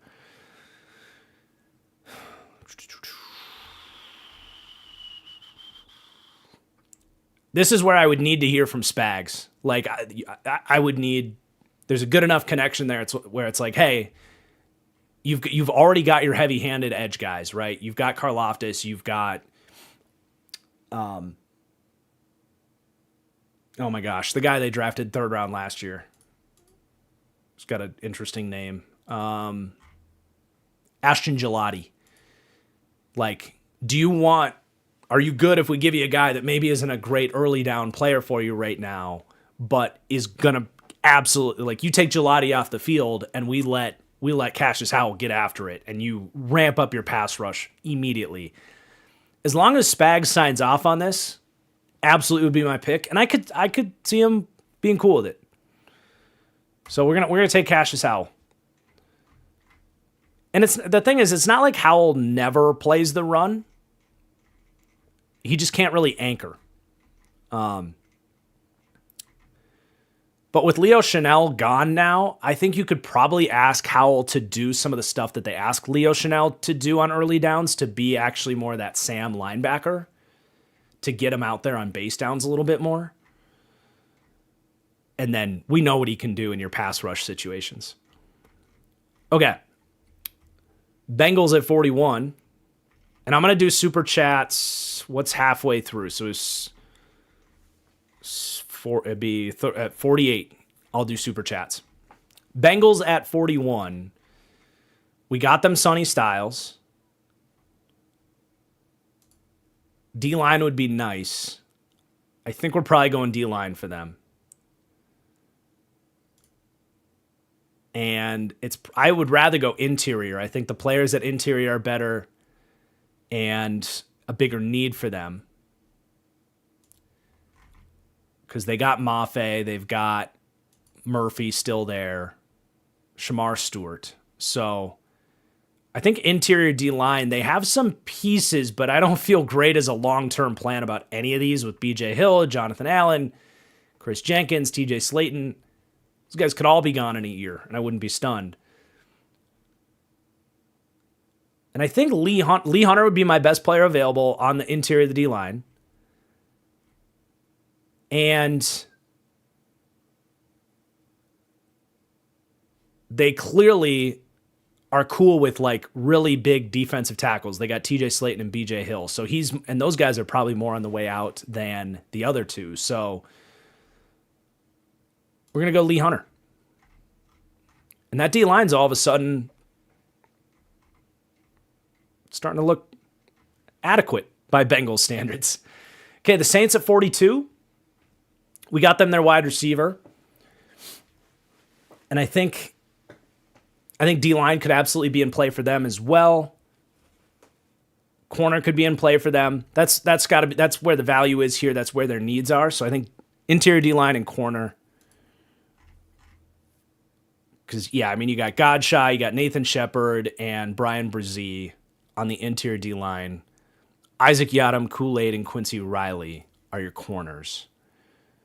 So if we're thinking best player available, and Keith Abney is 100% a Brandon Staley corner, but they kind of like, for the same reason, they kind of like what Quincy Riley did there as another undersized guy. Honestly, man, this one might not be popular.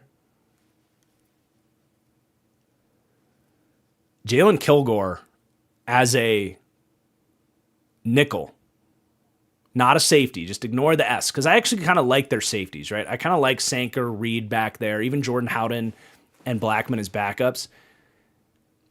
What we're doing here is Riley's going back outside where he played well, and Kilgore would be the nickel. I'm pretty high on Kilgore, man. I think he's got a lot to like.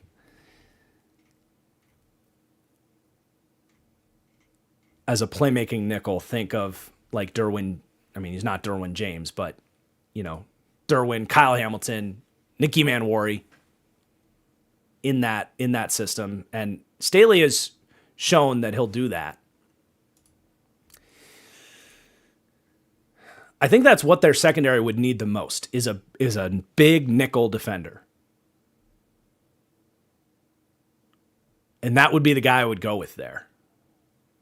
Would be Kilgore. Question is he a reach? And should we go with a different position? But I mean, it's really that or take the risk on Caleb Banks. But I'm gonna do it. I'm gonna take Jalen Kilgore here.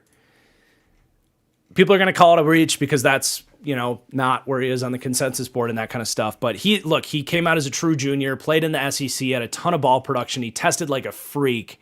I think Kilgore's probably going to go in the 50 to 60 range, like before the Saints pick again. We maybe could have talked about a trade down there making sense, but I'm going to keep the show moving here. 43 for the Dolphins. We took Boston. We could get him a corner here. That's what we were talking about with Brosh on the phone.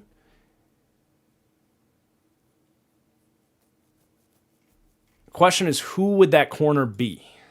That's the tough question. Ideally, you could get Chris Johnson. That would be great. I think Cisse would probably be, if you want an outside player, would probably be your pick. I don't know that the Green Bay regime there is going to necessarily value a shorter corner, but Keith Abney would be a great fit. That's something you'd have to ask them, because Green Bay has had probably the most stubborn cornerback length cutoffs, where you gotta have certain length. But how long are Abney's arms? He's got 30 inches. It's not great, but he's really freaking good, man. And they really need corner.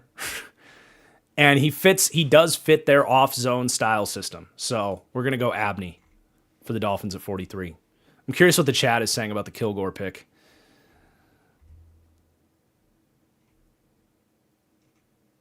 Let's see. I'm just scrolling up a little bit. Some people liked it.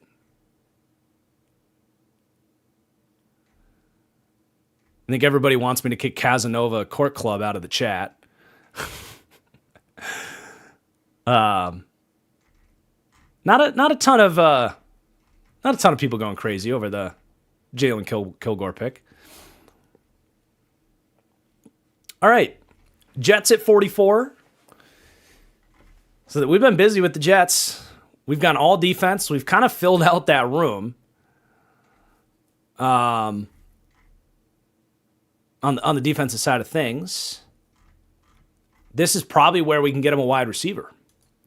So for me, because my board looks a little different than the consensus board, like Elijah Surratt's up there for me, and the top 50 big board's starting to run out. But I will bring this. I'll use this as my draft guide kind of teaser here. But this is what the draft guide looks like, guys.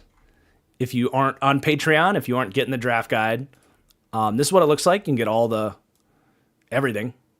And I have big plans, by the way, to make this even more user-friendly. But here's the wide receiver ranks. Next best for me is this group right here. So Elijah Surratt, Kevin Coleman Jr., Brennan Thompson, Chris Brazell, Zachariah Branch. Now, Kevin Coleman Jr., I understand. I could probably take him in the third. Brazel, Branch. I do think Brennan Thompson's going to go probably top 60, top 75. Surratt's around this range. So kind of what are we looking for here? They took their deep threat last year. The kid out of Georgia that was such a reach. Didn't really get on the field. They don't. If you take a deep threat, you got to have a wide receiver that can get the ball out there. I do like how Surratt fits. And they had success. There's some Michael Pittman in Elijah Surratt's game. If you're looking for a wide receiver that makes sense with Frank Reich, there's a connection there, right? Obviously, Reich was probably the head coach when they drafted Pittman. So I think that's the pick. I think we're going to go Elijah Surratt. And he's a really, you already got your number one in Garrett Wilson. Now you have a big, number two guy.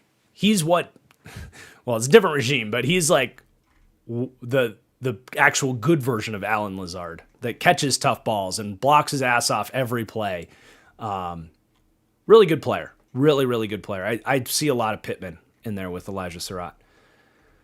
I don't know why he's not more talked about in the second round, but I could certainly see him going there. All right, the Ravens. So the Ravens ended up going corner. So this kind of has to be edge for them. And Malachi Lawrence would totally be... So my pro comp on Lawrence is Odafe Owe. So that would obviously make sense.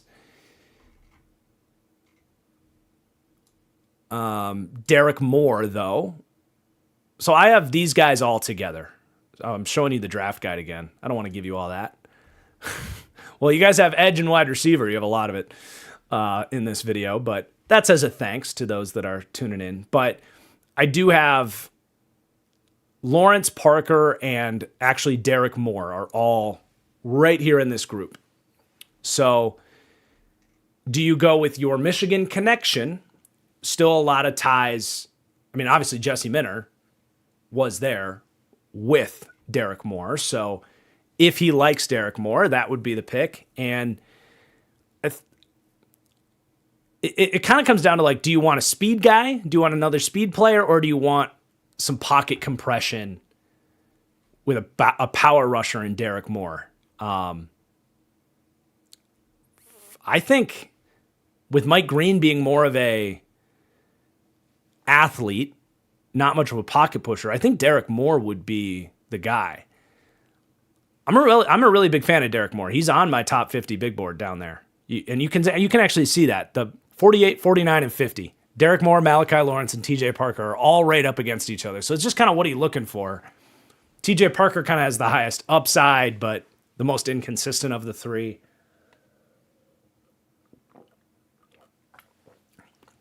I think the Ravens have kind of had enough of their whiffs on more boomer bust types like TJ Parker. I'm going to go Derek Moore with the connection there. All right, the Bucks at 46. They also could go edge. They could go linebacker. We took them a wide receiver. So it's got to be edge or linebacker. Those are their biggest needs. We just did the linebacker video, and all three of these guys are very different. Golday's more of a leap of faith with a guy that didn't really play much linebacker, like real linebacker. Trotter's a run defense-oriented player. Anthony Hill's a coverage-oriented player. Trotter would probably be their type, but I think the value in this draft right now is at edge, and that's also a need. I think Parker's pretty redundant with Yaya, if you want two of those types, just kind of pocket pushers. Lawrence would give you a little more something else, a little more what they thought they were going to get with Hassan Reddick. I'm going to go Malachi Lawrence for them at 46. And then the Colts. So this could be linebacker. Colts linebacker room is certainly thinning out. They have... What the heck? I have no idea who this is. Listed in their starting group. Austin Ajaki. Akeem Davis Gaither. Yeah, we're going linebacker here, dude. Like, absolutely. The board kind of lines up for them to take a linebacker. So I think if I'm the Colts, I'm just going to gamble on Jake Golday, who I have slightly, like, I give the nod to Golday over those guys, but his upside is outstanding. It's just a matter of does his game translate, but I'm a big fan of Golday. Definitely check out my linebacker video from yesterday if you kind of want my breakdown on how these guys all differ, because Golday, Trotter, and Hill all in the kind of like mid to late second all make sense. All right, the Falcons at 48. See, this is why it's great doing a 2-round mock, because I haven't thought too much about which direction you go with the Falcons. Now we are forced to do that. So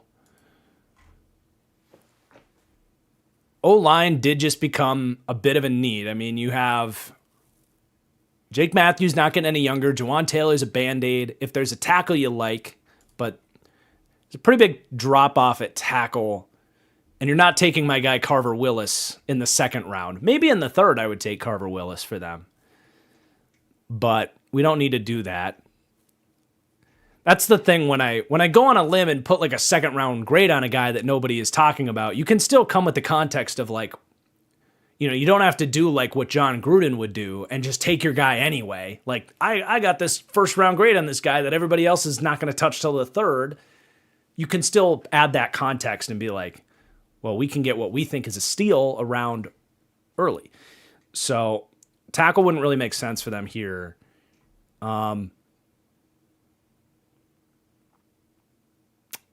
Corner, certainly could be in play with Mike Hughes and Billy Bowman. Let's look at that corner board. So you got Brandon Cisse would absolutely make sense. It's probably the best defensive pick we could make. Maybe DT. It's DT. I mean, right now, it's DT. Okay, we figured it out. It's DT for them. So, Caden McDonald, get a nose tackle. The problem with McDonald, man, it might be Caleb Banks.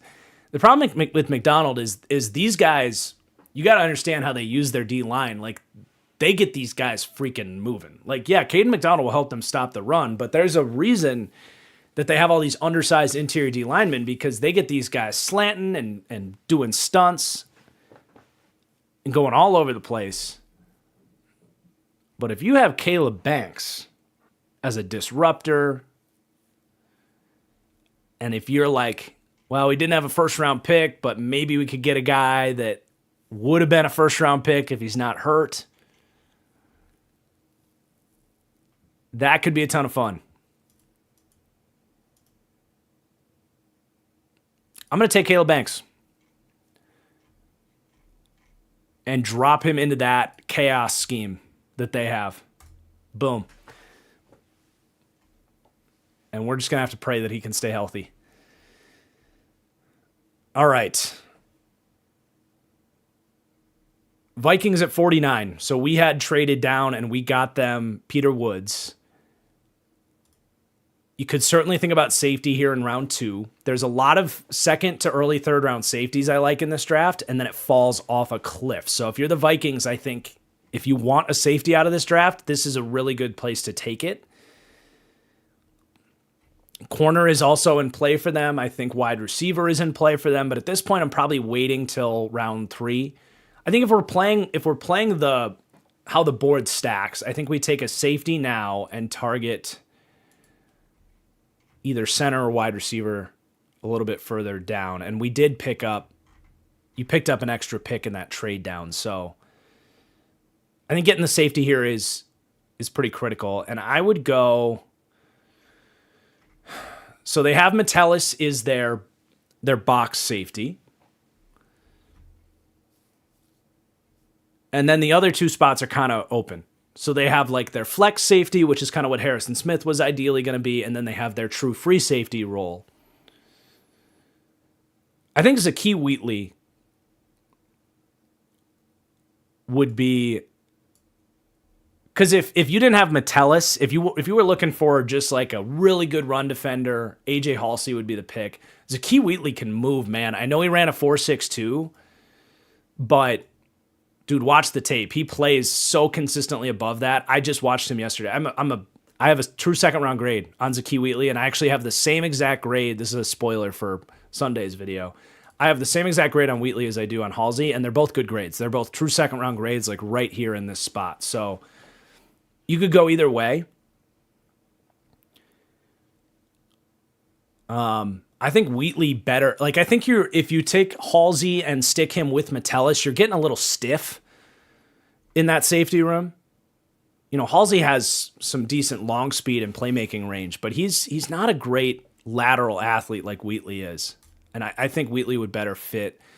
Like, he is the actual Harrison Smith replacement. Not that he's going to be Harrison Smith, but in terms of if you're just stacking his skill set and saying Harrison Smith did this in our defense, we need a safety that can do that in our defense, Zakee Wheatley would be that guy, even more than Halsey. So, we forgot to check on Super Chats there midway through the second round there.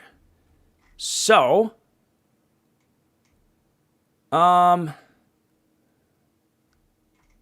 we left off here from Austin. My dream for the Cowboys draft is Styles at 12 and Dillon or EMW at 20.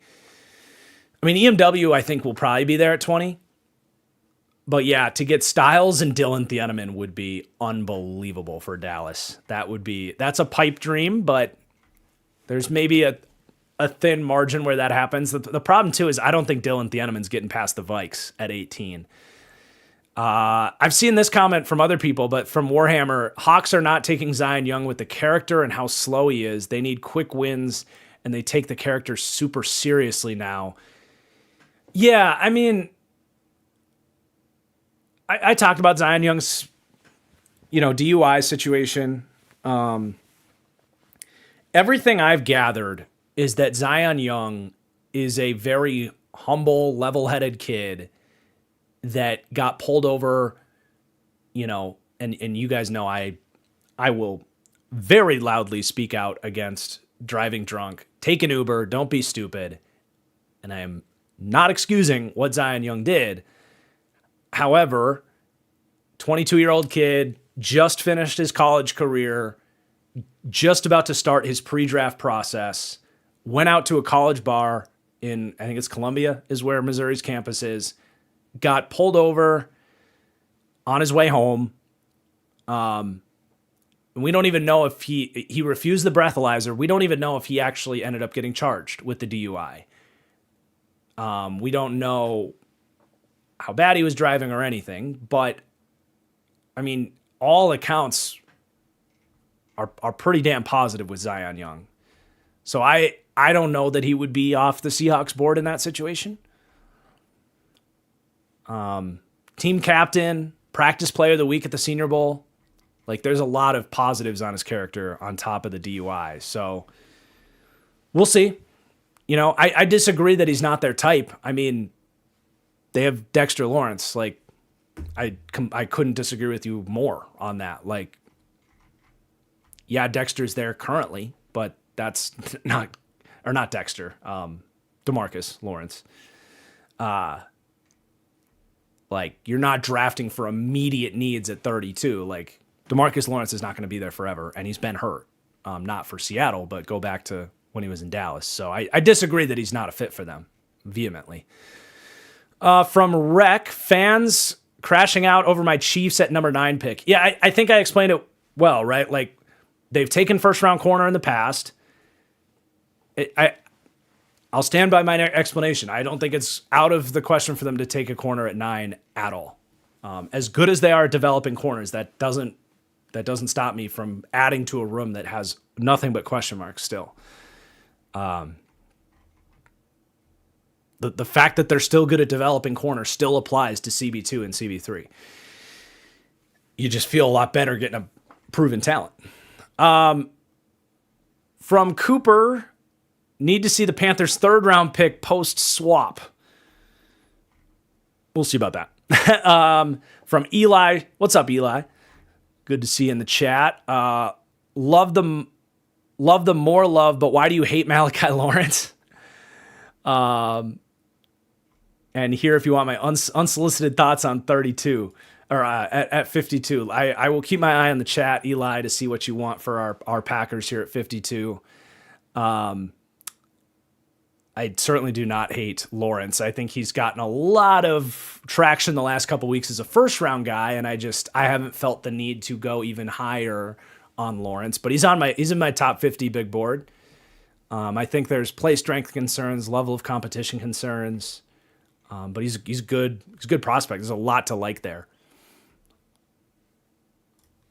So the Lions at 50, we got them their tackle, and now we're going to get them their edge. We're going to get them TJ Parker, who is he exactly the 50th player on my board? There you go. 50th player on my board, ends up going 50, and I mean, we almost nailed like BPA. Monroe Freeling, we took first round. He's 16th on my board, and we took him 17th. So pretty freaking good slotting for the Lions picks there. Okay, the Panthers at 51. So we got them a slot corner. And now we could still take Caden McPounder for them. But like I said, it's not really a need for them to get a run-stuffing DT. I think, thinking about linebacker, thinking about maybe wide receiver, but maybe not.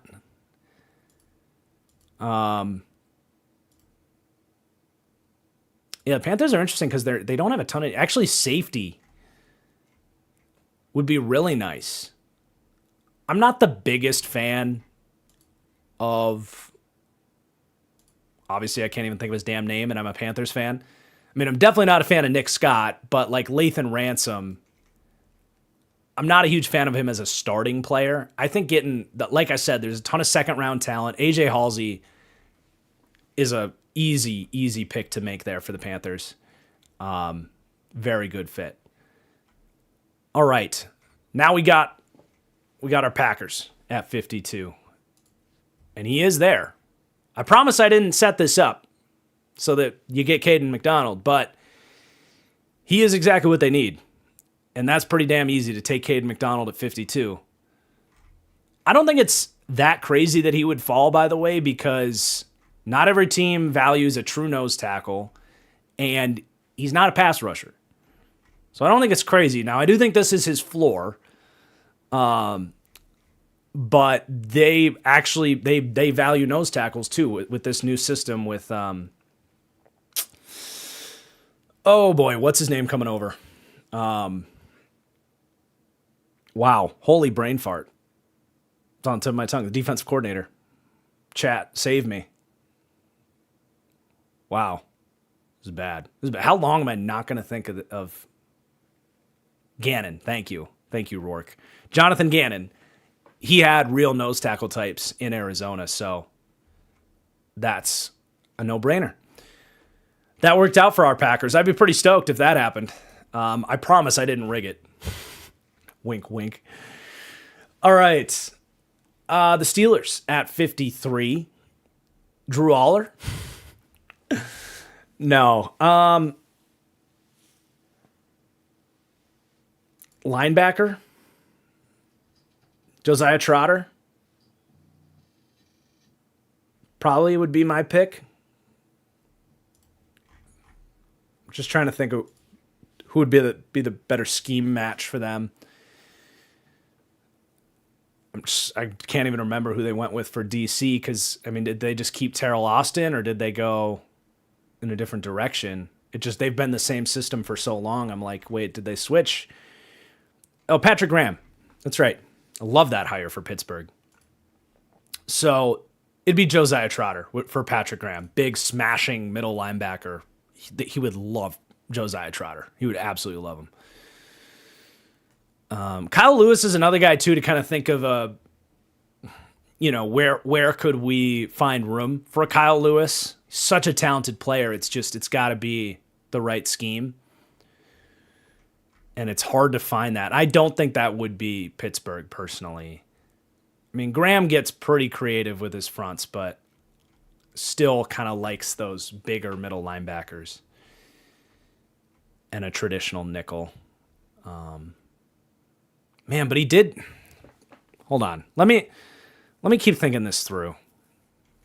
Because the way they used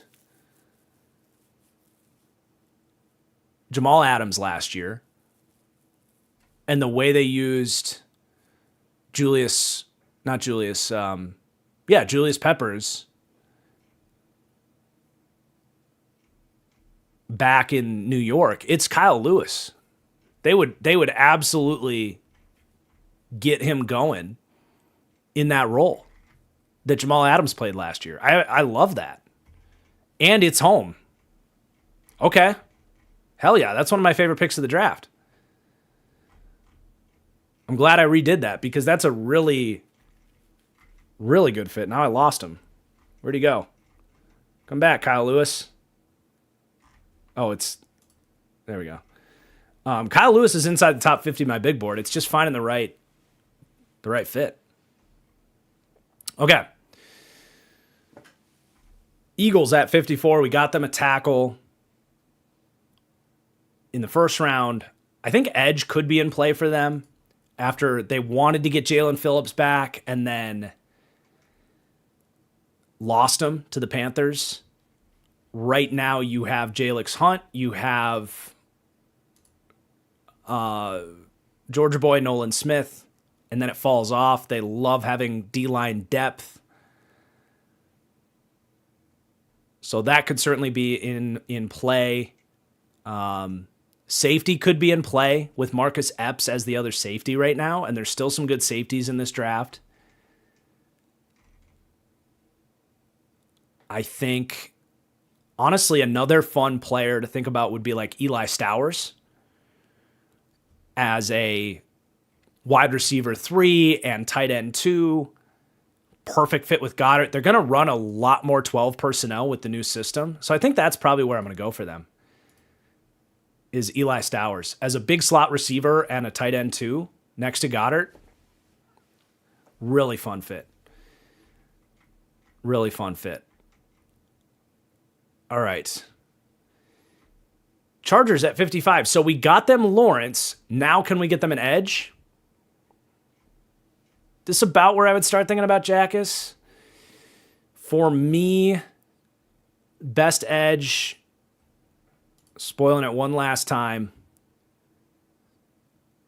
Jackus is pretty damn close. R. Mason Thomas, Joshua Josephs, and Gabe Jackus are all third-round guys. So it'd be a little bit of a reach to go edge for me here. But we are at the end of this second round. DT could be, well, we got Lawrence, so we don't really need DT at this point.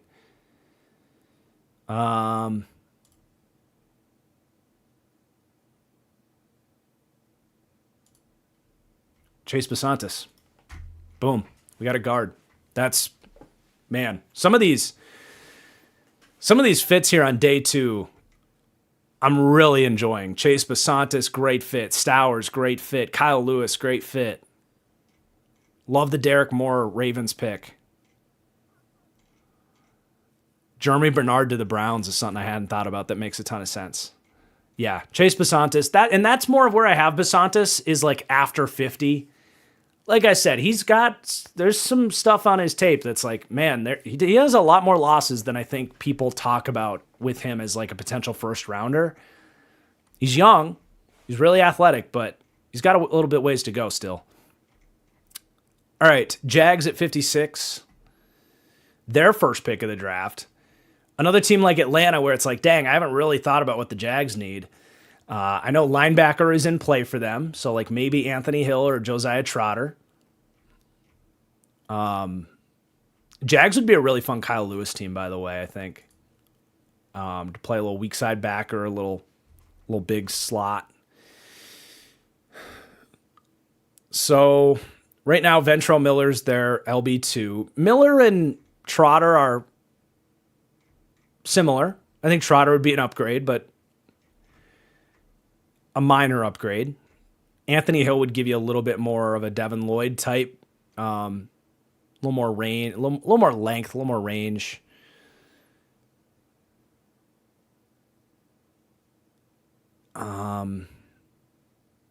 Honestly, with this running back class, do you think about Jadarian Price? It's something to think about. I think interior O-line could be in play for them. Like Jennings Dunker, maybe. I don't know that Dunker. They asked a lot from an athletic standpoint out of their guards. I don't know that they would love Jennings Dunker, but if Patrick McCarry can do it, so can Jennings Dunker. But McCarry kind of struggled as a run blocker last year, in my opinion. I could see like Connor Lew just as a developmental center, just go one more year of Hainsey, maybe.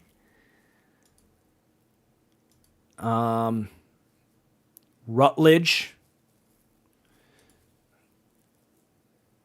I'm not ready to give up on Wyatt Milam, by the way. Didn't have any room to play last year because their guards stayed healthy, but I really liked Wyatt Milam last year. So I think, and you have Walker Little, could maybe play some guard. I think I'm going to stay away from O-line for them. I'm thinking maybe Jadarian Price as a best player available pick. I don't love the linebacker as an upgrade. Like I kind of like Ventrell Miller a little bit. So we're gonna go Jadarian Price. I like Baishal Tootin a lot. I don't know that he's going to be, we're giving him 80% of the carries, right? Like I think Price and Tootin is a really good 1-2 punch. As someone that has Tootin in my fantasy leagues, I hope they don't do this, but I don't think Baishal Tootin is like, we have our bell cow running back. Like these guys you need someone else to split carries with Tootin. So he's not the biggest guy. He doesn't have the best vision. Jadarian Price has remarkable vision. I think he's a really good partner for him. Cool. And this running back class sucks, by the way. Like, it sucks if you don't get him or Emmett Johnson. Okay, Bears at 57. Got them their edge. I'm going to take a peek at the interior D-line because I still think their D-line needs all the help in the world. But probably looking at safety as well. I'm really low on Ramsey and Genesis Smith. Bud Clark is really good in coverage. I hope he can tackle at the next level. But he's the only guy left that I'm thinking about in this range. I don't know that he's necessarily a great fit for Dennis Allen. He's more of a split, like a true quarters split safety. It's a little early for me on Dominique Orange, personally. If I went DT, it would be Darrell Jackson Jr., who I have a second-round grade on. That's probably where I'm leaning. Linebacker is... Here, hold on. I lost my spot here. Linebacker, like TJ Edwards got hurt last year, and he's getting up there. He's still only 29. He turns 30. So we don't need linebacker, but it's not a bad idea. So interior D-line, we got Grady Jarrett, who was about as bad as you thought he was going to be. They have no depth. You got Jervon Dexter, who I like. Stewart's coming back from the injury. Yeah, I'm gonna take Dale Jackson.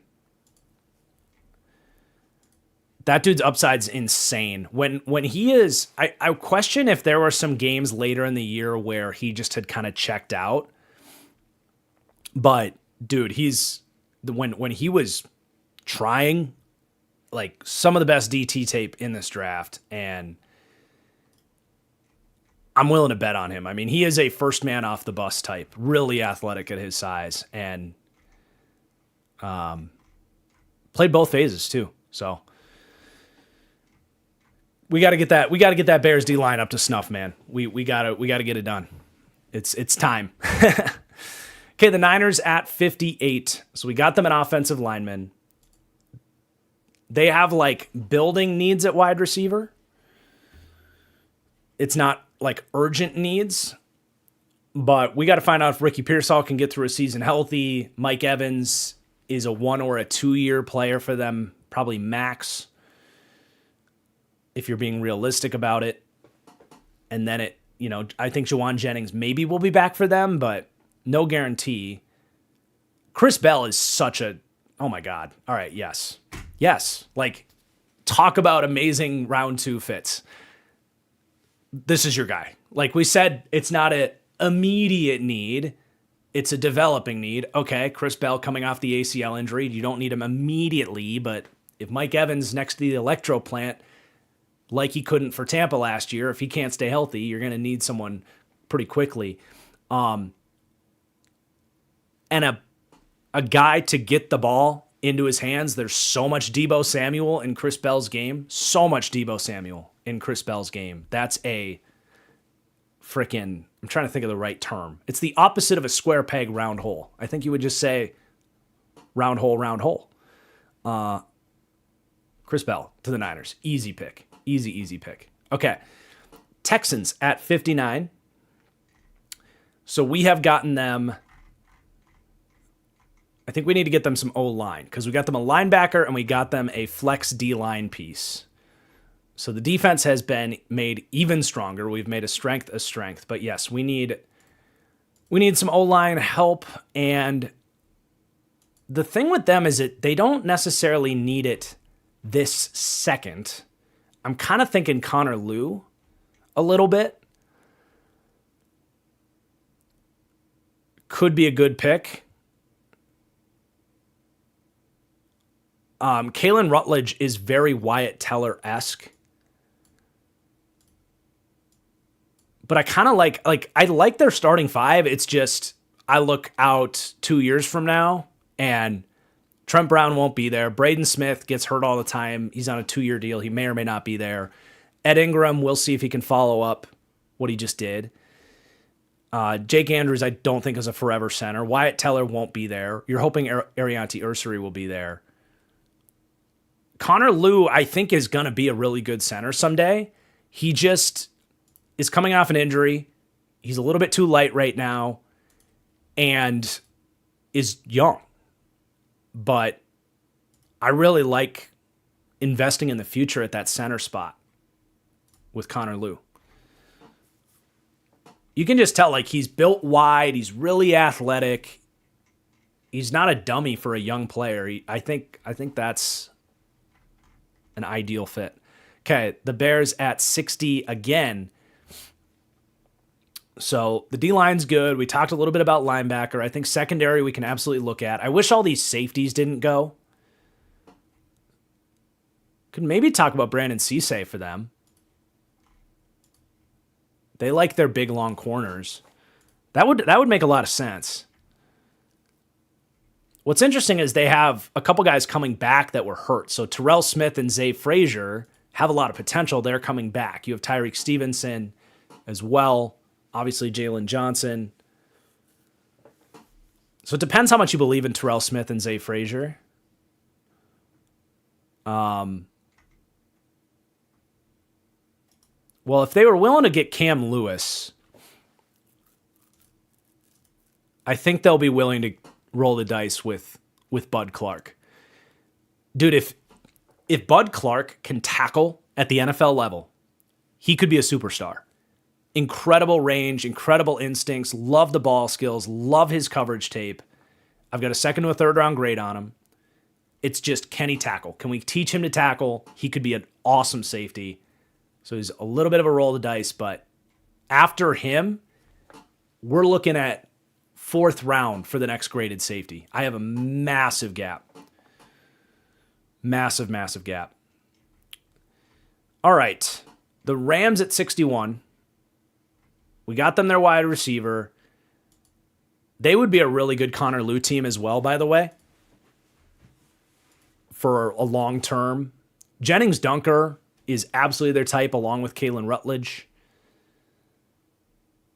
Rutledge took some snaps as a center. Rutledge is very much their type. Big, smashing guard that's like an elite puller. Really good on duo.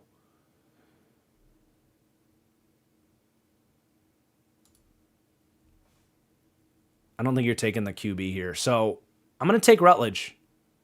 O-line depth. I mean, you're building for a championship team. And how many times do I talk about this on this channel? You can look at your starting five and say, we don't need O-linemen. 80 to 90% of teams deal with at least a month of guys getting hurt, needing O-line depth. Rutledge gives you that immediately. And potentially, there's a world. We talked about Avila can play some center. We talked about Rutledge has taken some snaps with teams. You could potentially be upgrading at center as well. So just because he's their type, he's best player available, O-line depth, it's a really good pick. All right. Broncos at 62. Their first pick of the draft. Linebacker is a big need for them. We still got some pieces there. I think that's got to be it. So we're going to go. So I think my pro comp on Josiah Trotter is Alex Singleton. So I don't know if you want two of those guys necessarily. If you want more of an athlete next to Singleton, whoops, I clicked on the Bears. If you want more of an athlete next to Singleton, you'd be talking about Anthony Hill. So it just kind of comes down to, like, do you want a better complement for a 32-year-old Singleton, or do you want to replace Singleton? But I think we're going to take Hill as the complement. A little bit more coverage range back there, and hopefully he can learn and become a better run defender. Okay. Patriots at 63. We got them a tackle. Let's get him an edge rusher.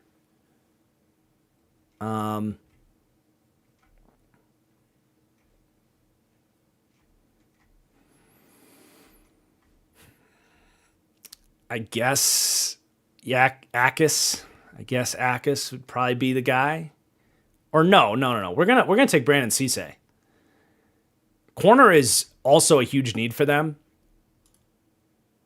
What we're doing this draft is we are hedging. We're building for the future, and we're hedging against the luck that we got last year, because round 1 we took a tackle. Morgan Moses magically played 20 games last year when he was cheap because of injury risks. And at corner, Carlton Davis magically played 20 games for the first time in his career. He was cheap because he can never stay healthy.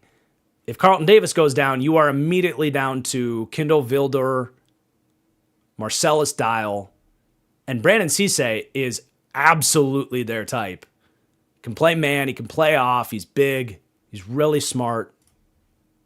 It's a great fit. And then the Seahawks at 64. So we got them Zion Young. I don't love Dunker in their blocking system.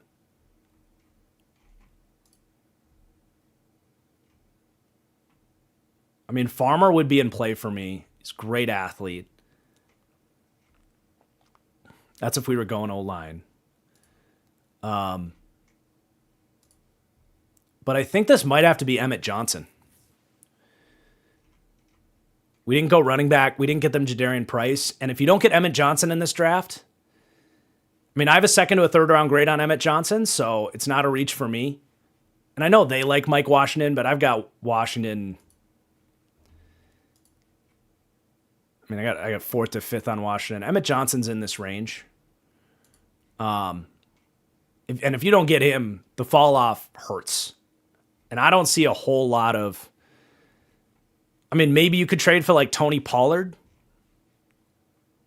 But unless you're trading for a vet, there's just no answers in sight for your gaping running back problem. So that's probably